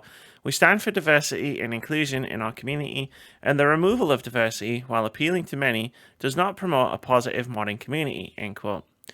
They also said, on the inevitable backlash from internet users, quote, a reinforcement that this has been the best course of action has been some of the hatred, vitriol, and threats of violence coming from a very, very small minority of the community. Frankly, we are not sad to see them go, end quote. I love that last line. In other terms, fuck off. It's an Amyism. Telling someone to fuck off without using the words fuck or off. Fuck off. Fuck off. Yeah. Well done to this. Like, well done to them. Like at the end of the day, this is a pathetic mod. At the end of the day, childish fucking mod. This is where mods become where I do not like them. Where you can fucking try and remove something from a game and everything like that. You can try and fix something, but this is something that doesn't need to be fixed. Why people are crying and bitching and moaning over this still to this day is absolutely bonkers. Yeah. And it's just like, you're being childish and you're being pathetic, so just fuck right off. Like, oh no, my narrow-minded worldview. It's hard for me just to press he and him and just create the rest of my character and fuck off into the game. And then never have to think about any of this ever again. Yeah, basically, yeah. How this one thing is disrupting their lives so much it's insanity. And the small-minded children that they are, just, you continue to be children, okay, and just fuck off. Mm-hmm. So you do the thing where you just said fuck off, which is totally valid. Sometimes you can't just tell people to fuck off by using the words fucking off. Yeah, no doubt about it. Starfield, state of play highlights. Oh yeah, there was a state of play after the podcast last week, which I remembered at the last possible minute of doing show notes and stuff. And I was like, I remember thinking it wasn't bad. Like, it wasn't a bad state of play. And then I went through the list of all the things that happened, and I went, not really happened though. Well, they actually kind of told everyone what they were going to be talking about. Yeah, so yeah. I was scrolling through it, going, okay, fair enough. But yeah, no, like I mean, Final Fantasy VII Rebirth was the obvious highlight for me personally. For you, yeah, no doubt about that, and for a lot of people and whatnot. Like, I had a lot of fun with the Spider-Man stuff, but like with the previews that have been coming out, it sounds like it's going to be a great game to play in October. Yes. Yeah, so it's like, looking forward to that and everything. Resident Evil 4 for separate ways, like and whatnot. That's like, I ain't going back to Resident Evil 4, but to get into the DLC that was on Resident Evil 4 for Ada and everything, it's great to see that coming to the franchise and whatnot. So it was good DLC. I remember playing it. Obviously, it wasn't DLC when the game first came out. It was like a expansion. Yeah, it's basically an expansion. Yeah. What DLC used to be called. What DLC used to be, yeah. Yeah. But yeah, no, like those were the two things that like really like stood out at me. There was a brief moment where I was like, "Wait, are they making a sequel to Tales of Arise?" And then it was like, "It's just an expansion." Okay, okay, fair enough. It did make me realize that as much as I enjoyed Tales of Arise, I don't remember any of it. I recognized the characters. That's how I knew it was Tales of Arise. But I was like, I don't remember anything that happened in the game. Yeah, that's not fair. One thing. Yeah, that's fair. That's fair. About it. But yeah, no, me and Tori have been texting each other like theory crafting about Final Fantasy VII Rebirth. Looking forward to it. That's good to hear. Yeah, I'm looking forward to see it. Like, I don't know if I will play it. Like it doesn't bother me that I never finished the first one whatsoever. It doesn't bother me whatsoever. If I decide to play it, I play it. If I don't, I don't. It's like I'm more excited to see what you think of it and everything more than anything, and like hopefully the great reception that this game will get and whatnot. Because hopefully, that's all I want to hear. That's all at the end of the day. So I never take it as a given that like a game is going to be good, and by good I mean good for me. Like who knew? No one knew what 7 was. Everyone was excited that 7 was getting remade, but it's just like, okay, 7 was like. It's like one of the biggest treasures out there when it comes to gaming. People are like, "Oh my god, what are they going to do? Are they going to be able to do this right?" And they did right. Everyone enjoyed it. A lot of people enjoyed it. Like it brought one of our friends of ours fell absolutely in love with Final Fantasy VII. Like 15 was his guiding point and everything into the franchise, but 7 he absolutely adored, and like I'm sure he's looking forward for Rebirth when it comes out. The story of a planet being threatened by a corporation sucking all of the life energy out of it becomes more and more relevant every day. The game is just basically stop the Tories. Sounds good to me. That's why I should be playing this game. Probably. Yeah.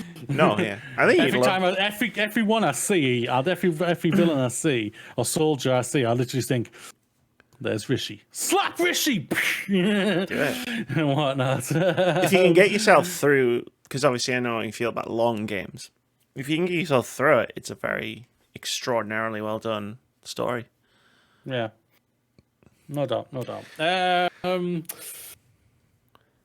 I sidetracked from Starfield, but let's go back to Starfield, Amy, because apparently the pronouns haven't been that bad for them because 10 million players. Yeah, there was a graphic shared on social media. Thanks for 10 million players. in those cool retro Starfield colors that you can sometimes see when Moody moves his head about because he's got the things behind him. Yeah, I guess you can't really see them, but yeah, either way. Boxes. Oh yeah, there's a box. Yeah. Why didn't I see the boxes? I knew the controls were there, and I just didn't see the boxes. But yeah, no, 10 million players have played Starfield. That's incredible. That's amazing. That's great to hear. That's what we want to hear at the end of the day. We want to be champion at this game. Yes, it may not be a game that's like yourself, Amy, that you're interested in playing anything, but you're always going to champion it's working for people. 10 million players. That's incredible to hear. Fantastic. I bet one of those 10 million players is the idiot who cried about pronouns. I bet he continued to play the fucking game and has enjoyed it and everything. He booted the game up so he counts either way. But it's like all the people that click on a YouTube video just hit the dislike button. It's like, thanks for the engagement. But I've been watching Vitz play it. He's been sharing it on Discord in a little... I've got a little Starfield icon on my Discord thing, and I've watched him play a bit of it, and it's like, yeah, okay. That's good. I hope Fitz is enjoying it. He seems to be. But I'm just owing to the fact that he's still playing it.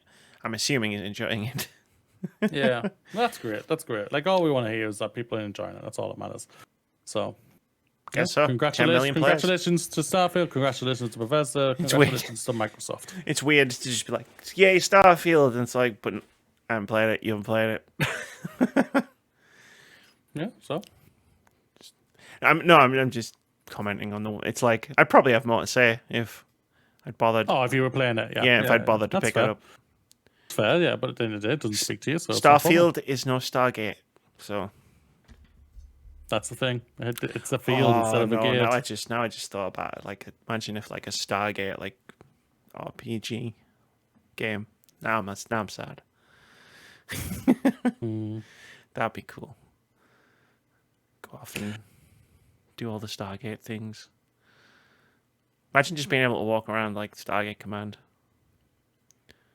That would be pretty cool.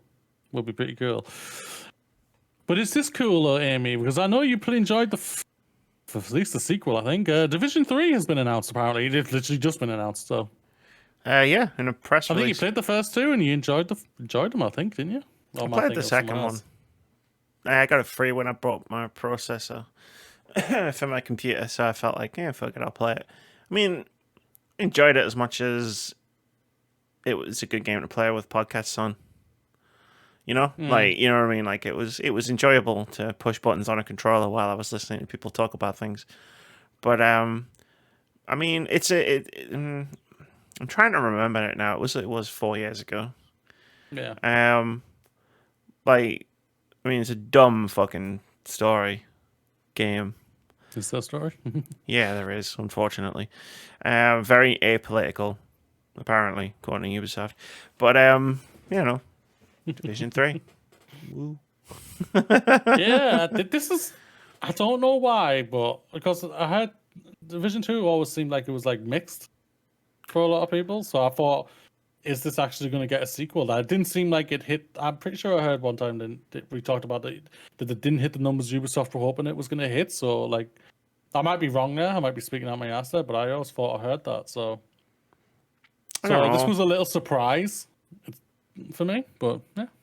Hey, yeah, it's the studio that, like, it's Ubisoft's sort of star studio at the moment, right? Because they seem to be making all of the, they're making the Star Wars game.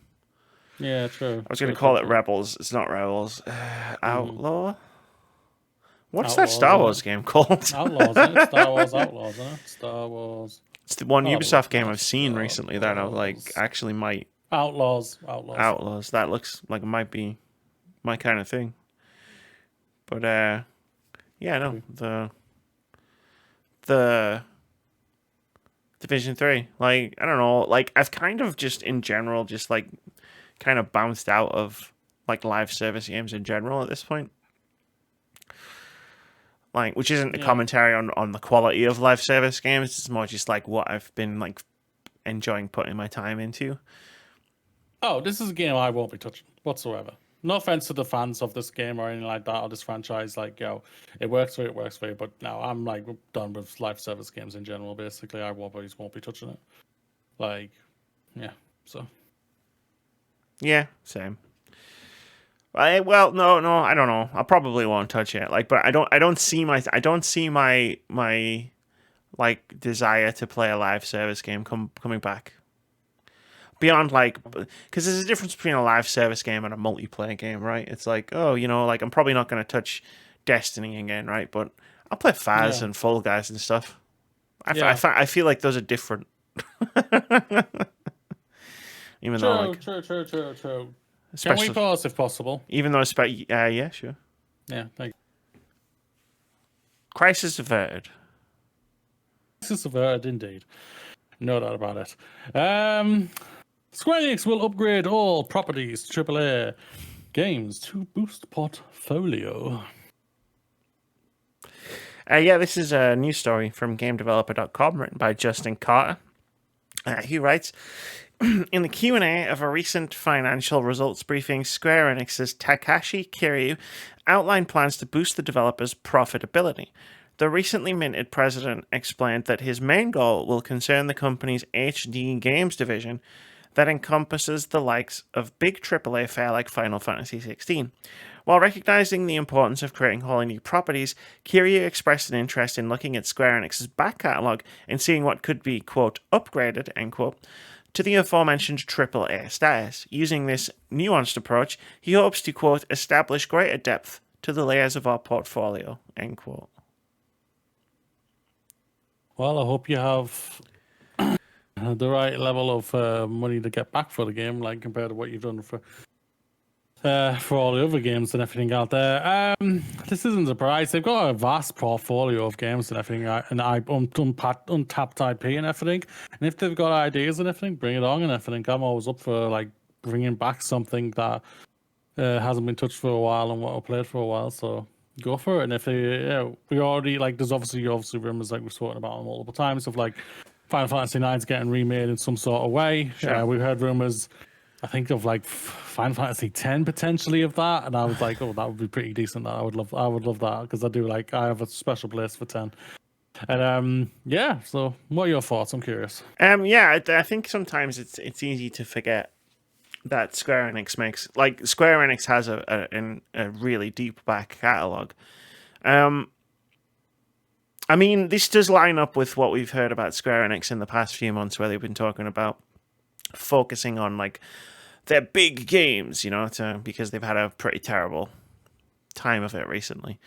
But I mean, does everything need to be a AAA game? Like, would Octopath Traveler 2 have been a better game if it was a AAA game instead of a 2D HD game? Well, probably not.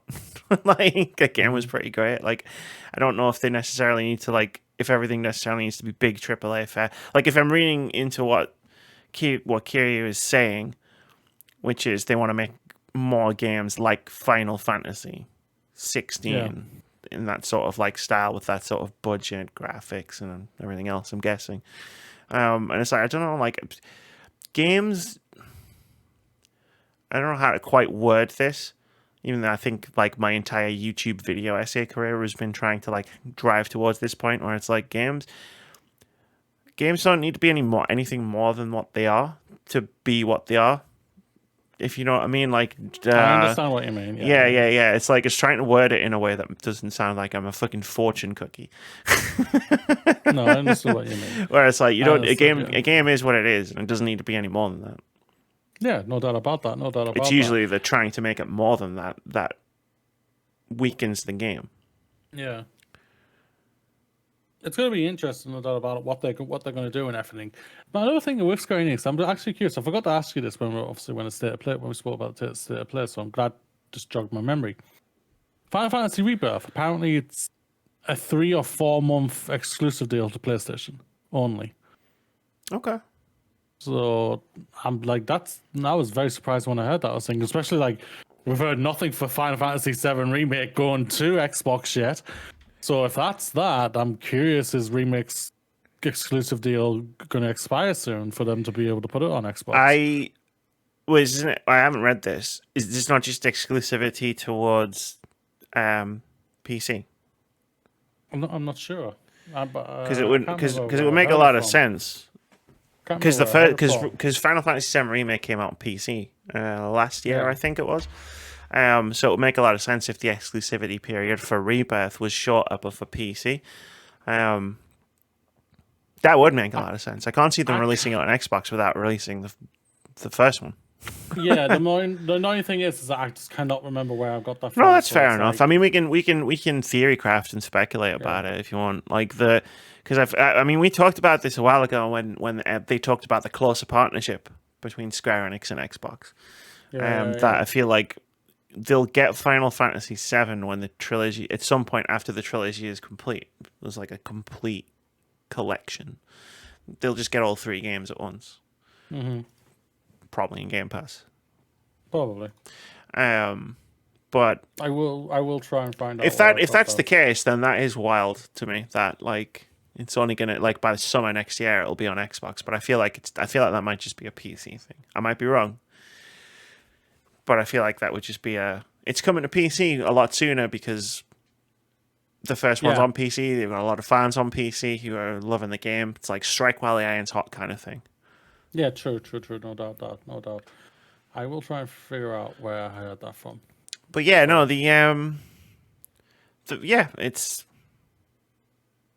I don't know about this. I don't know about every game needing to be like. I don't know. We'll see what they make. I guess it's a case of we'll see what they make. I mean, as far as the last we heard, they're still doubling down on their NFT game. So. That is true. No doubt about that. You really don't know what the fuck is going on at Square Enix at the moment anyway. Like Final Fantasy 16 was a disappointment and we're going to make an NFT game even though like the reports come out that 95% of NFTs are worth literally nothing. So good luck with that one. I don't know. It's like I feel like I'm at the carnival. when I'm watching what Square Enix is doing. I'm just sitting there munching on my popcorn with no idea what act they're going to bring out next. But it's usually entertaining one way or another. No doubt about that. No doubt. It is going to be interesting. Work your way downwards for the last 3 ones. Unity, Embracer, and then Ubisoft. Unity embraces Ubisoft. Wait, are Unity going to buy Ubisoft? We've cracked the code. It was a stretch, but give me some credit for noticing it. Unity apologizes for confusion around runtime fee. So their statement read, quote, "We have heard you." Would have been hard not to. "We apologize for the confusion and angst the runtime fee policy we announced on Tuesday caused. We are listening, talking to our team members, community, customers, and partners, and will be making changes to the policy. We will share an update in a couple of days. Thank you for your honest and critical feedback," end quote. According to Bloomberg, Unity is considering a new plan that will, quote, "limit fees to 4% of a game's revenue for customers making over $1 million and said that installations counted towards reaching the threshold won't be retroactive," end quote. Elsewhere, Unity told developer of indie puzzle game Organizer that organizations such as Planned Parenthood and CS Mott Children's Hospital in Michigan are, quote, "not valid charities," end quote, but instead, quote, "political groups," end quote. The developer initially reached out to Unity to clarify whether their game, whose profits made from their game go directly to the above organizations, would be exempt from runtime fees. Unity's offices were also briefly shut down due to a, quote, "credible death threat," end quote, but one which was made by a Unity employee, according to local police.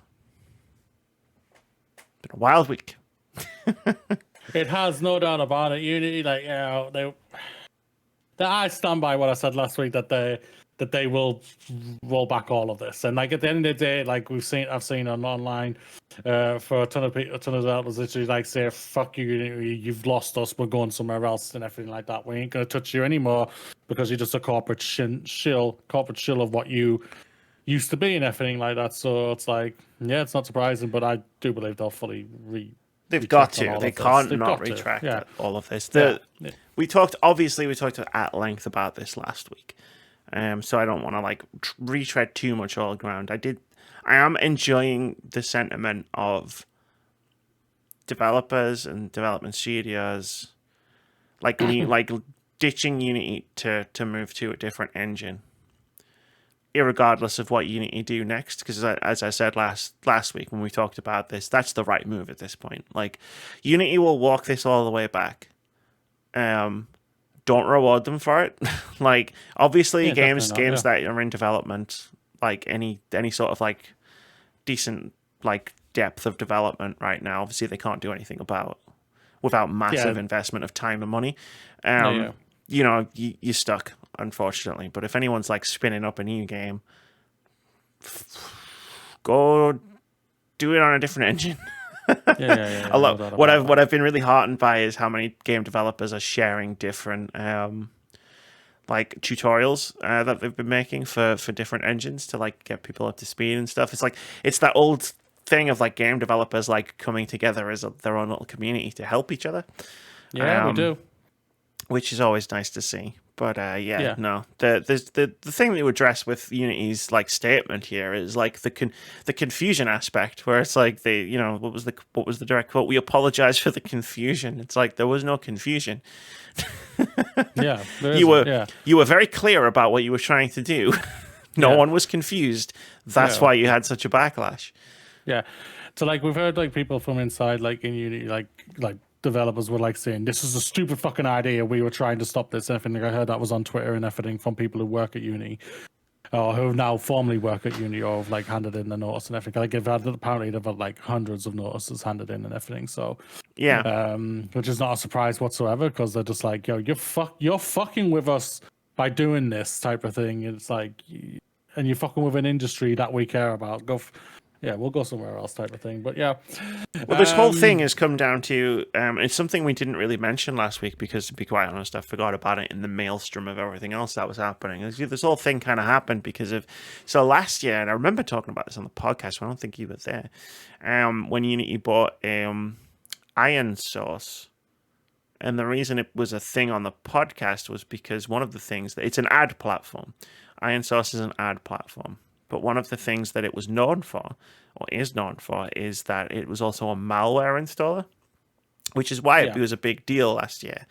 And it made me think, after we'd recorded the podcast and I was reading more about it and Iron Source started coming up, I was like, oh yeah, like this is probably how they're maybe illegally, going to be able to count installs, which it turns out they can't. They're going to estimate installs. But also like they're giving mobile games exemptions if they switch from another ad platform to Iron Source. So like they won't have to pay a runtime fee, which is what this whole fucking debacle was about. They're just trying to kill another company. Unfortunately, it looks like they've done more damage to themselves. Exactly. Oh, sorry, I say fortunately, not unfortunately. Fortunately, it looks like they've done more damage to themselves. Fortunately, they decided to fuck themselves, yeah. Hey, you know what? Yeah. If you're going to be this fucking stupid, then you deserve what you get. Yeah. I just feel bad for the employees. Yeah, totally, completely. I'm sure out there's a lot of people who are trying to find like great engine builders and everything like that. And if you are from Unity and everything, I'm sure there'll be plenty of studios out there looking for you or be willing to help you and everything. So go. I'm sure you'll land on your feet. I hope you do. Before we move on to the Embracer one, I have found a thing for Final Fantasy Rebirth. So apparently, on the tagline, it says on State of Play, it says not available on other formats at least until May 29th of May 2024. So 3 months. It's just saying it could go on other platforms or other formats on other things after that. So all right. It could be just PC, like you were stating and everything. But I don't think they've developed. I don't think they'll have developed an Xbox version of the game.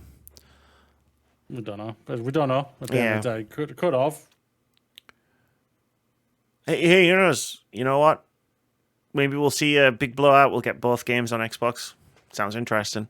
Right now, if I was a guessing person, which I guess I am, because like I make guesses on this podcast all the time, I would say it's a PC release. Potentially, yeah, no doubt. I mean, an Xbox release between the original release of Rebirth and the release of whatever Part 3 is called could be something to sort of keep the momentum going as well. We know what Part 3 is called, don't we? No. No, Sure we do. we guessed about it, or I did. When they said it was going to be a 3-part game. No, we don't know what 3 is called because I'm guessing it would be a huge spoiler. That's always been my theory about why they didn't tell us. You look it up all you want. They didn't announce it. There's few things I am more... Reunion, yeah. It's not called They Reunion. give it a name. No, they didn't. Yeah. No, they didn't. This remake, too, will feature a unique title. It will officially be called Reunion. No, it won't. Who said that? We're creating dead air here. Did they not? No, did they not? Did they not? Did they not? No, they didn't. Reunion is one of the most popular guesses. It's the Crisis Core Final Fantasy VII Reunion. That's why. Yeah. Reunion is a popular guess. This is what Remake Part 3 will be called. But Remake Part 3 is currently just known as Remake Part 3. I thought they give out the name for that. No. Look, man, sure they did. My apologies. There's few things I can confidently talk about, but Final Fantasy VII is one of them. That's fair. That's fair. Like, I'm not second guessing myself on that one. That's fair. Embracer! Fuck off. Not you. Embracer layoffs continue. Embracer Group-owned developer Asper has laid off a total of 26 employees, and Tomb Raider developer Crystal Dynamics has laid off 10 employees. Both studios were acquired by Embracer last year. These layoffs are the continuing result of organizational restructuring and most likely the collapse of a $2 billion funding deal with Saudi Arabia's Savvy Games Group, and follows other layoffs, the closure of Saints Row developer Volition, and reports that Embracer are looking to sell Gearbox. Speaking at a Q&A during the company's AGM, CEO Lars Vingefors said that the company will need to, quote, continue making tough decisions, end quote, as the restructuring continues, signaling that more studio closures and layoffs are coming. I imagine these tough decisions don't extend to executive pay. Oh, yeah.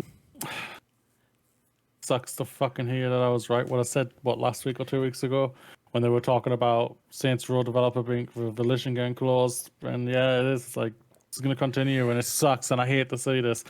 I hope everyone lands on their feet and everything, and just, if it wasn't prevalent before, fuck Embracer. Yeah, they've really fucked a lot. Yeah, they fucked a lot. They've fucked a lot of stuff up. Yeah, they've fucked a lot of developers, a lot of people, and everything like that. They've literally just because they didn't get that $2 billion fucking Saudi investment. Go fuck yourselves. If that's the only ones you could find to try and get your money, Jesus, you are really that bad. I know I have a degree in creative writing and writing for performance, but I feel like I do have some business advice to offer to anybody else who may be thinking about following along the Embracer Group's business model here, which is don't spend the money until you have the money. Exactly. Like, I don't know, that just makes sense to me personally. Like, don't spend $2 billion until you have the $2 billion to spend. It's like a larger version of what happened to Telltale.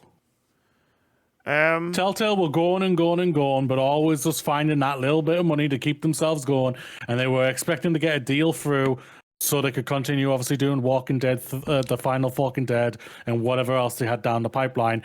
Deal fell through. The same week, they literally shoot the studio.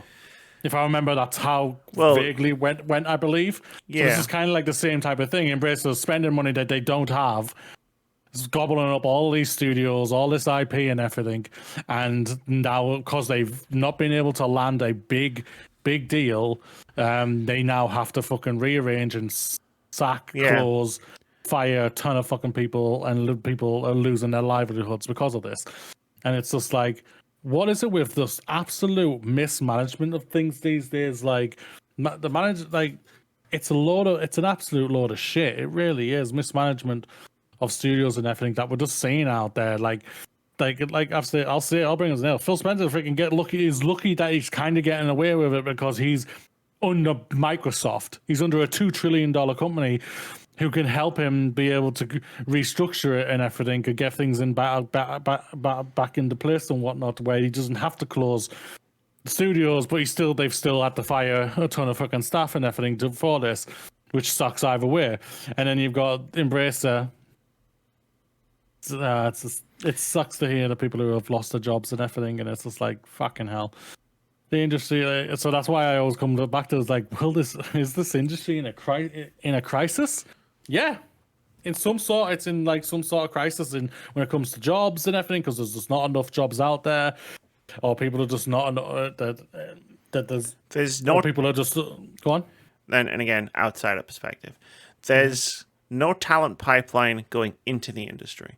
There's no what's the word I'm looking for? There's no veterans in the industry. There's very few veterans in the industry. The talent pipeline at one end is busted, and then the keeping people in the industry with vast amounts of knowledge and experience is also busted. Yeah, and as you say, with all of this, with especially right now with all of the studio closures that are happening, and just layoffs in general, it's like there's not enough jobs to go around. There isn't. Yeah, it's insane. Like. And like we're still grappling with problems with working conditions at studios, which is not helping keep people in the industry because they can go away and get paid more money to do things outside of the industry, like in the software industry, for example. So like you've got this swirling mass of problems that are all going to start coming together to create a metaphorical super tornado. I don't know. That metaphor didn't make sense. I know very little about video games. I know nothing about meteorology. I really reached for that one, but like, yeah, there's a lot of things coming together. And in this Embracer group, kerfuffle, but also just in general in the wider games industry. The thing the Embracer thing, the thing this reminds me of the most isn't Telltale Games, but it's quite similar, on a bigger scale because they own loads of different companies. It's quite similar to 38 Studios many years ago, which I don't know. That was the Kingdoms of Amalur developer, and they took a loan from the state that they were in, and then they defaulted on the loan, went bankrupt, almost destroyed an entire state in America. It was a whole mess. Don't ask me to recall any specifics. It was 11 years ago. Either way, just mismanagement on a massive scale that completely just continues to happen. Where these idiots who are at the highest peak just they don't feel it. They don't feel it. Yeah, they can talk. You know, we've seen how many times have I read the sentence in a quote from a CEO or a spokesperson. You know, oh, we're making tough decisions, and it's like, but you like these to you, these aren't tough decisions. They're tough for the people who have to fucking live with them. But like the CEO's not making tough. If they were making tough decisions, they would be like, oh well, we'll take home less pay. That'll save this from happening. Like we won't spend $2 billion before we have the $2 billion in our pockets. You know, like that would have been a tough decision. Like it's not a tough decision. It's just a shitty decision. That is just the result of many more shitty decisions leading to this other shitty decision. Like in the Q&A, Vingerfors is talking about the restructuring plan lasting all the way to the new financial year. Like that's when they aim to have the whole restructuring thing done. So we could be looking at going through this until March. Yeah. Or Embracer could. Not we don't work for Embracer. And like this didn't need to happen. Like if they hadn't just tried to assimilate the fucking video game industry like a Borg cube, like none of this needed to happen. Yeah, exactly. And again, I'll reiterate, I'll echo the question I asked the last time we talked about this, and I asked on social media, which is, I wonder how much damage Embracer is going to have done to the video game industry by the time all this is said and done. Yeah, it's going to be interesting. No doubt about that. Final one, Ubisoft Montreal. Mandatory return to office order reportedly leaves staff in turmoil. This is also a news story that I've pulled from Eurogamer. And it's by Matt Wales. He writes, Ubisoft Montreal, the studio behind the likes of Assassin's Creed Valhalla and Far Cry 5, has been accused of leaving staff in turmoil after it reportedly reneged on a promise that, quote, 100% remote work would be possible, end quote, forcing all 4,000 of its workers back to the office for a minimum of 2 days a week as of September 11th. Back in June 2021, Ubisoft announced it would be adopting a, quote, hybrid and tailored approach to work arrangements, end quote, where staff would be able, quote, to balance in-office work with work from home, end quote. However, according to a new report by IGN, Ubisoft Montreal staff were repeatedly told they could remain 100% remote long term, leading many to make significant life decisions or accept jobs at the company based around these assurances. An internal Ubisoft document seen by IGN said, quote, 100% remote work will be possible depending on various criteria, such as productivity and impact on the team, as well as the nature of the work being done, end quote. That all changed in August, however, when, according to a separate account by a former Ubisoft employee on social media, Ubisoft Montreal leadership met with team managers, insisting all employees must return to the office for a minimum of 2 days a week as of the 11th of September, quote, no exceptions, end quote. The only leeway would be an 8-week allowance for any employees that could prove they needed time to adjust. In messages posted to Ubisoft's intranet, seen by IGN, the response to the announcement was almost all negative, with some employees angry at the policy U-turn after buying a house or making other commitments based on the belief full-time home working would be possible, while others raised health concerns and even issues surrounding the state of the office. Ubisoft is reportedly encouraging all staff to speak to their managers in order to find solutions, but IGN cites internal documentation saying exemptions to the 2-day return will, quote, only be considered once all other solutions have been explored, end quote. In a statement provided to IGN, Ubisoft insisted, quote, open and ongoing conversations in addition to extensive individual accommodation and arrangements are currently underway to ease this transition and the impact on everyone's well-being, which remains our priority to continue to deliver great games, end quote. Ubisoft also insists staff were informed of the policy change to a hybrid working model in June this year, although the employee account on social media claims staff were only told to expect details of the incoming changes at this point, which did not materialize until late August. As noted by IGN, a similar forced return to office policy at Activision Blizzard earlier this year was said to have contributed to a significant staff exodus. It remains to be seen whether Ubisoft, which has already faced a reckoning over its toxic work environment in recent years and has been undergoing a strategic reorganization, resulting in a number of staff layoffs following disappointing financial results, will see a similar response from its own employees.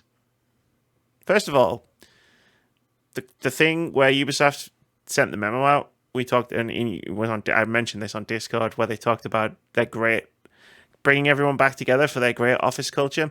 Given the few years that Ubisoft Montreal has had, I don't know, talking about office culture was really a wise move. Yeah, no doubt about that. Yeah.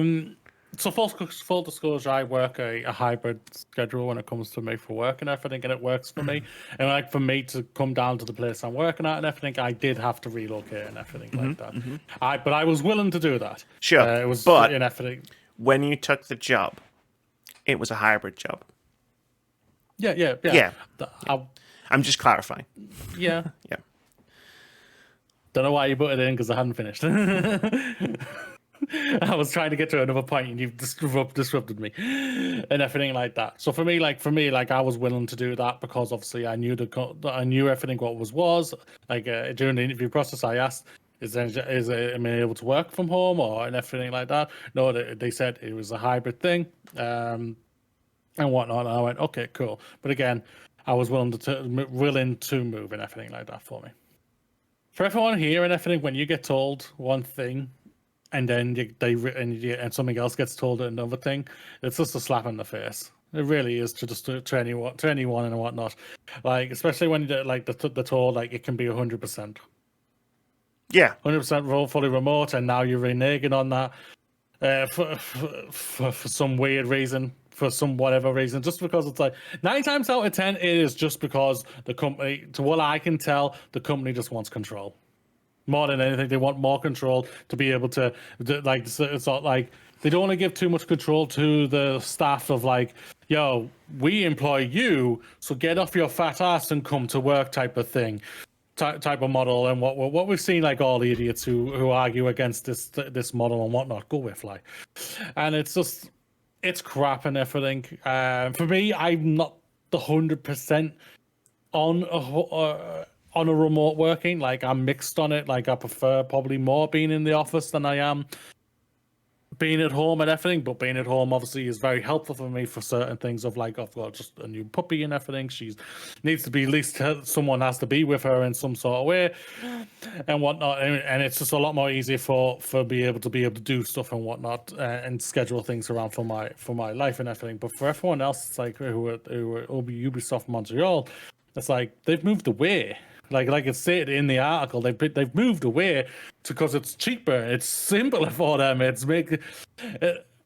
And now you're forcing them to come back and everything. And like I agree with what I don't agree. I think what's going to happen is what happened at Blizzard, a mass exodus. I think that's what probably is going to happen. And then we won't be getting Far Cry 6 anytime soon. Oh, we will. We'll just get a shitty broken Far Cry 7. Yeah. But I rambled there a little bit. What were you going to say? My apologies. No, I just wanted to point out the difference in what you were talking about with the story. Just I wanted to get ahead of it. Don't worry about it. No, I don't understand office culture in general. Like, I mean, for me, and this is just me personally, it's like I feel like I'm more productive when I'm not around people. Mm-hmm. So I mean, and it is, you're right, it's because of control and also because the company pays for the office building and they want to use it. But it's just like, I see the advantages of working from home. I can't for the job that I do. But I see massive advantages in working from home, but it isn't for everyone. The fully flex thing just needs to be the way this works. Like, if you're happy to go into the office 50-50 or 100% of the time, cool, great, that's awesome. But there are people who in the story mentions have moved away because it's cheaper, because they can't, because Ubisoft doesn't pay them enough to live close to the Montreal office or to commute from a certain distance, so they've moved further away. There's also health issues. Like, some people, there's accessibility issues with people who can't get into the office, who need special requirements to get into the office, or just work from home. Like, we've already seen the studies that talk about the fact that there's no dip in productivity from people from working from home. Mm-hmm. Mm-hmm. It's just fucking power bollocks, And if you want to get really fucking dark and cynical about it, a company like Ubisoft insisting that people have to come into the office when they've had such a big problem with managers abusing their positions over their employees, there is a twist there where it's like, I can't help but think, is it just managers who miss abusing people who want to drag their fucking staff back into the office? And that's probably one of the biggest reasons why they're saying "fuck you" to them, that to them, to the heads of Montreal and everything like that. It's like, no, why do I want to come back to Ace to work with people who are absolutely monsters and everything like that? Why would I want to come in and subject myself to that hatred and mild disgustingness from people who have how vile they can be and everything, and just the toxic work culture and everything? It's like, why would anyone want to do that and everything? It's like, it's just like, for me, I think they should just allow people just to do what they want. For me personally, at the end of the day, if you want to do a hybrid thing, do a hybrid thing. If you prefer to do 100% remote, fully 100% remote and everything like that, that's absolutely fine.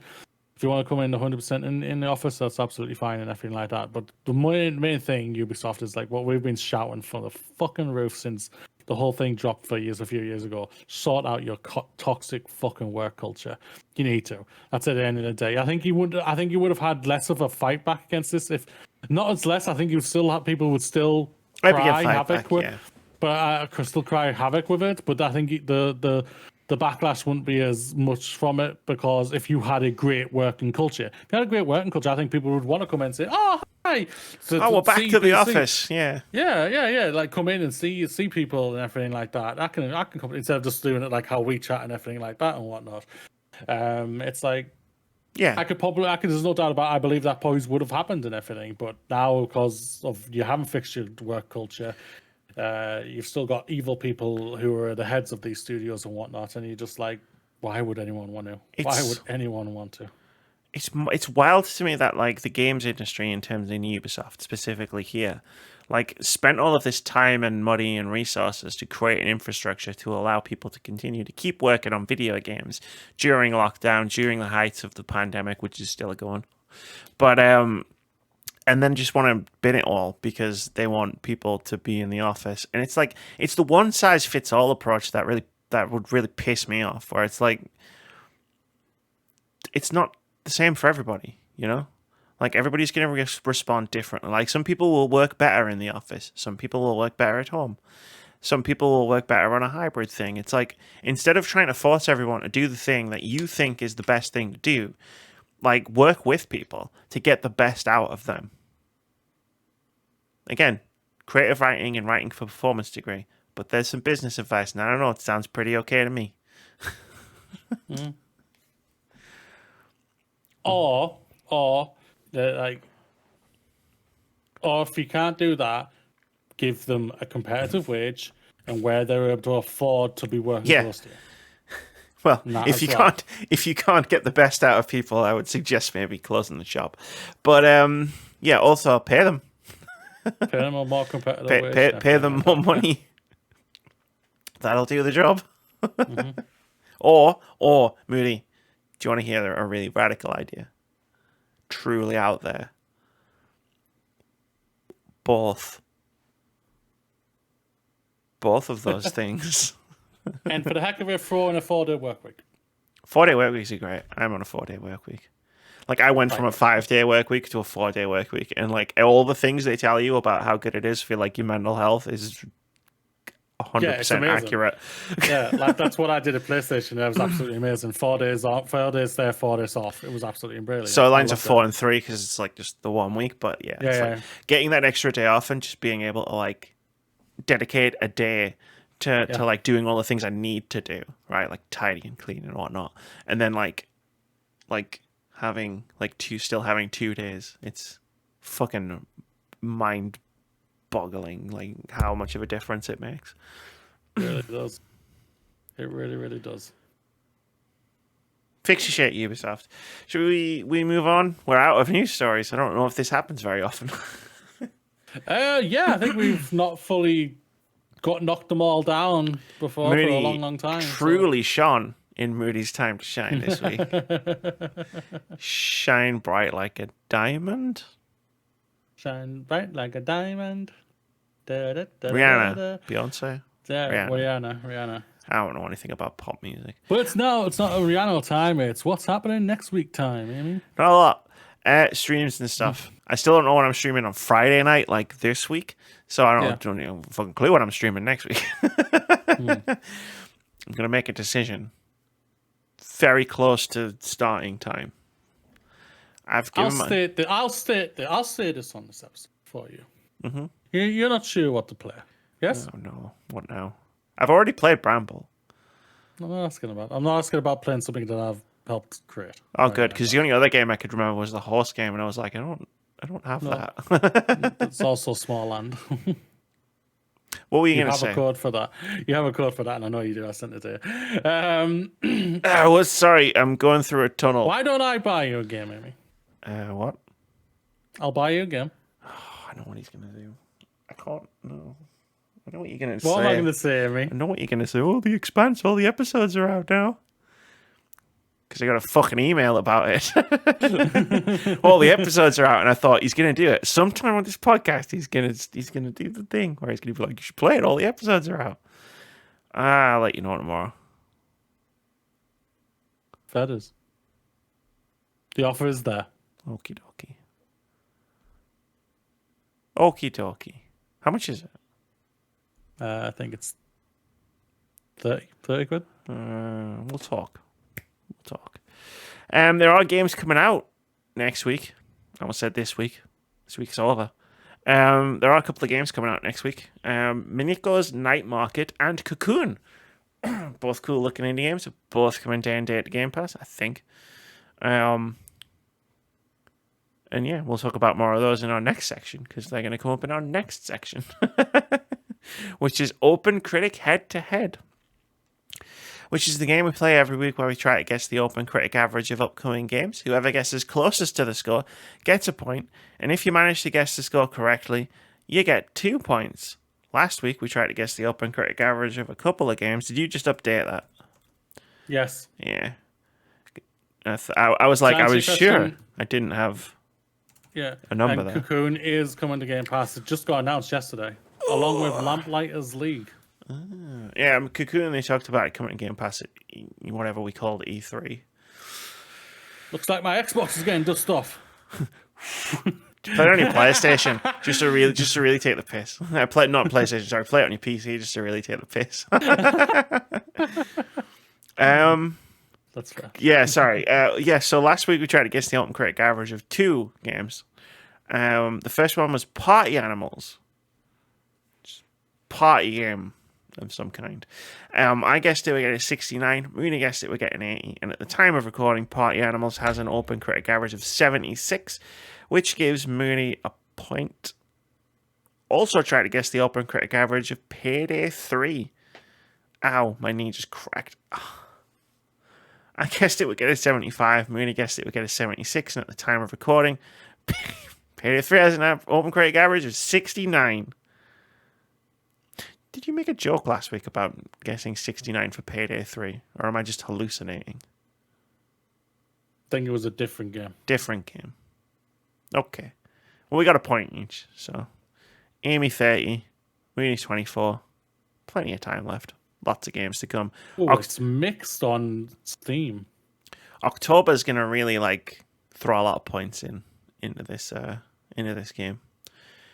Yeah, I haven't heard good things about Payday 3, which is a shame. A lot of people really love Payday. Yeah. It was a big deal when Payday 2 especially was out. And then Payday 3 is apparently mixed, as you say. Going off what it says on Steam, yeah. So I haven't read any of the reviews. That's a good word. Try to stay away from them. So it's good for you, better for your blood pressure. Oh wait, did I get a reply on the last message I put into the idiotic Starfield thing? I don't know. Let's find out. No, I did not. Oh, that's a shame. That's a shame. Could have been fun, that. No, I think the thread will be buried or whatever now. Yeah, no, I was trying to get Payday 2 sounded like it was an interesting game, but I could never find enough people to play. Because I think I own both the first 2 games on Steam. It's like a Steam initiation, right? There are certain games that if you have a Steam account, you have to own them. But I can never get people to play it with me. I think I played it with Keith for a couple of hours, but he didn't really dig it. Labs. Too many things to play to check out Payday 3 right now, anyway. That is true. That is true. With one of the games coming out next week, which I'm excited to look at. So yeah, I need to especially as it's coming to Game Pass now. So it's just that saves me money. Oh yeah, I love seeing a game coming to Game Pass. Going, thank God, I didn't know how I was going to afford that. That's always last minute though. They just got announced yesterday, so it's like a last minute reveal. So I thought Mineko's Night Market was coming to Game Pass. Must be mistaken. The thing is, it's hard to keep track sometimes. But that game's been in development for a decade. Speaking of it, let's fucking wrap this podcast up, Mooney. Mineko's Night Market. That's the first game we're going to try and guess the OpenCritic average of this week. A game that's been in development for a very, very long time. Disappeared. Came back. Looks very cute. There's cats in it. I don't actually know what you do. I've been following along with this game for a bazillion years. I don't know what the game's about. Mimiko Night Market is coming to Game Pass. I thought so. Celebration of Japanese culture. It looks beautiful. Narrative-driven social simulation adventure game. Invites players to craft whimsical items, eat delicious snacks, and ultimately enjoy all of the cats. Well, I really enjoy doing 2 of those 3 things in real life. You do? Yeah. I was going to say, I'll let you figure out which 2, but I mean, it's pretty obvious. I'm going to guess Mineko's Night Market at an 81.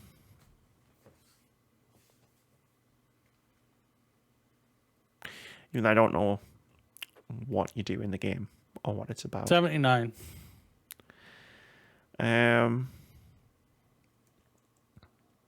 So obviously it's going to be an A, right? No, it's going to be like wildly like one way or the other. It seems to be the pan now.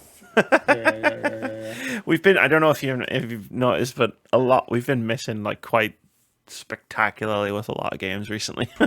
Yeah. True. We've lost our OpenCritic mojo since we've been criticizing review discourse on the podcast. Sounds about right. It's like we've just lost the will to give a shit to an epic degree. Such an epic degree, it's even affecting the games that we play. About OpenCritic, not the video games that we play. We're also going to try and guess the OpenCritic average of Cocoon, that's the one with the balls, right? Yes, I believe so. It's the ball game. You jump in the balls and out of the balls and carry the balls around. Mm-hmm. Throw them. Cool.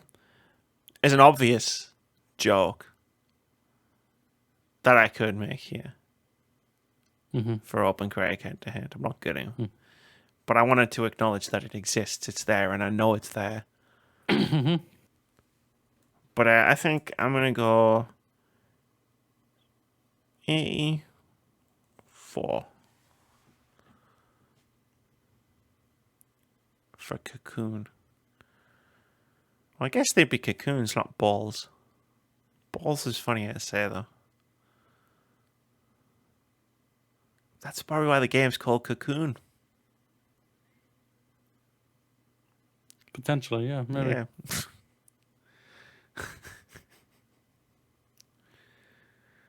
Just thinking about this one.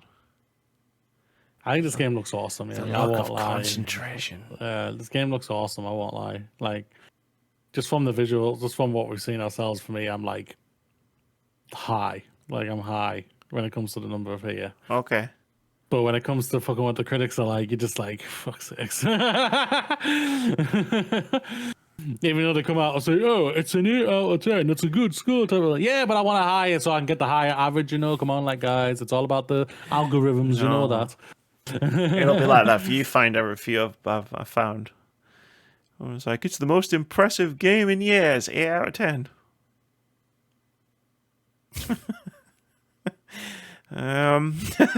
Okay.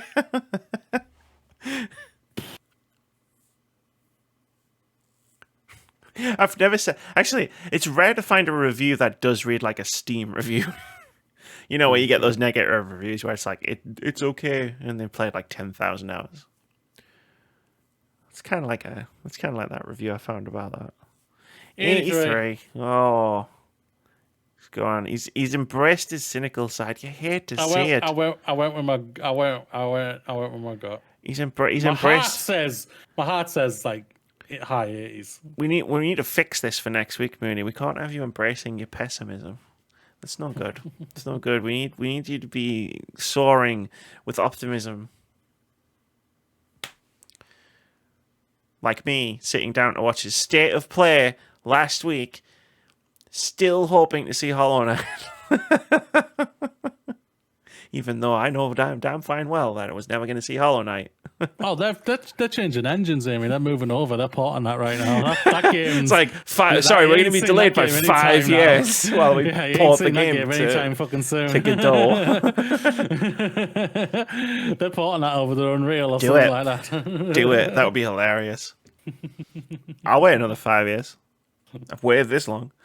That's going to do it for episode 370 of the Words About Games podcast. Myself, Moody, and Chewbacca will be back. We'll be back with you next week to talk about more video game stuff. Maybe PlayStation will post their plans on a forum or something. Who knows? Maybe Nintendo will tweet it by accident. Who knows what's gonna happen next? It's getting fucking crazy out there.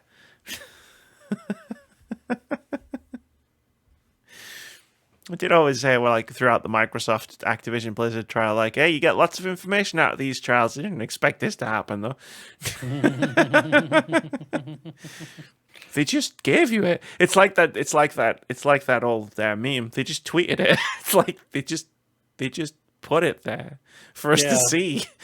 Like, make us work for it. God. Moody, do you have any final thoughts? A big yawn. Big yawn. That's his final thoughts. Yes, ladies and gentlemen, it's Friday. The weekend has arrived. You know what to do. Go out and have a fun weekend because you are awesome and you deserve to be here. Tell someone you love them. Hug your parents and just go out and play some amazing games because we have some amazing games out there and we've got amazing games coming, and just crack on and be awesome. Crack on. Live long and prosper.